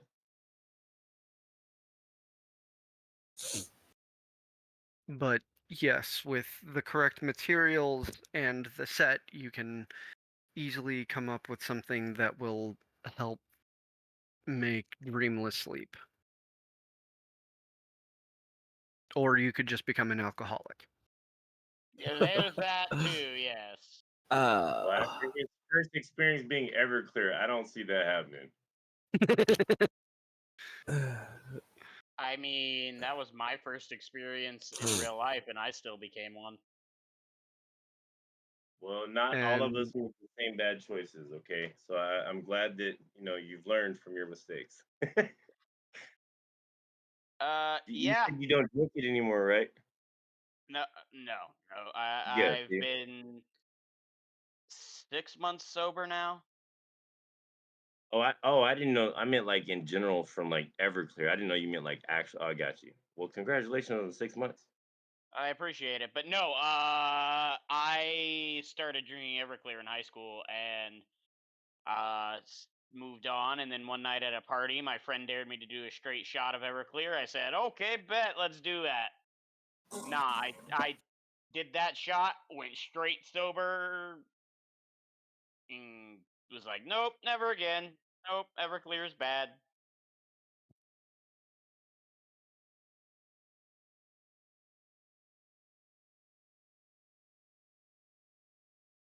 Did Tommy freeze? Yeah. Tormy. Well, you stopped moving for a second, and then I was like, wait, did he freeze or did he not? And then you moved. I was like, okay, never mind. I do that occasionally. Like I'll just sit still, and everyone's like, "Did he freeze up?" I do it on purpose sometimes. I get it.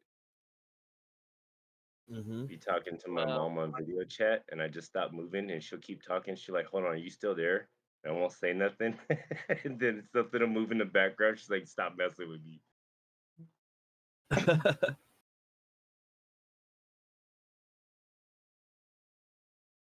Torme. nope. Oh, Well, for those of you watching at home, technical difficulties. We do apologize.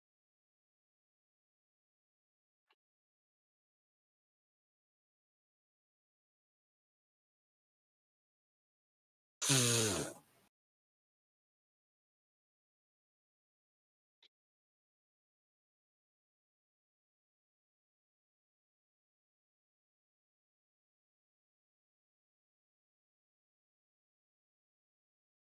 swear to God, if I go to sleep tonight and I have a freaky dream like that, I'm messaging him as soon as I wake up. Right?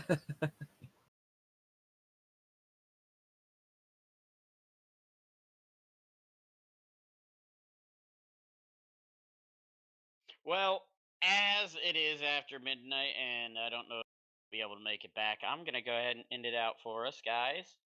Uh, Thank you all so much for coming. Everyone at home watching, we always appreciate it. Um, as Tormy said at the beginning of the video, if you're looking for a table or if you need a new table, come join us. Come tell stories. Uh, we always look for more to join the chaos. With that, on behalf of our resident homebrew master, I bid you all a fond farewell, a fond good evening, and y'all have a great night. May the dice be ever in your favor. See ya. Bye.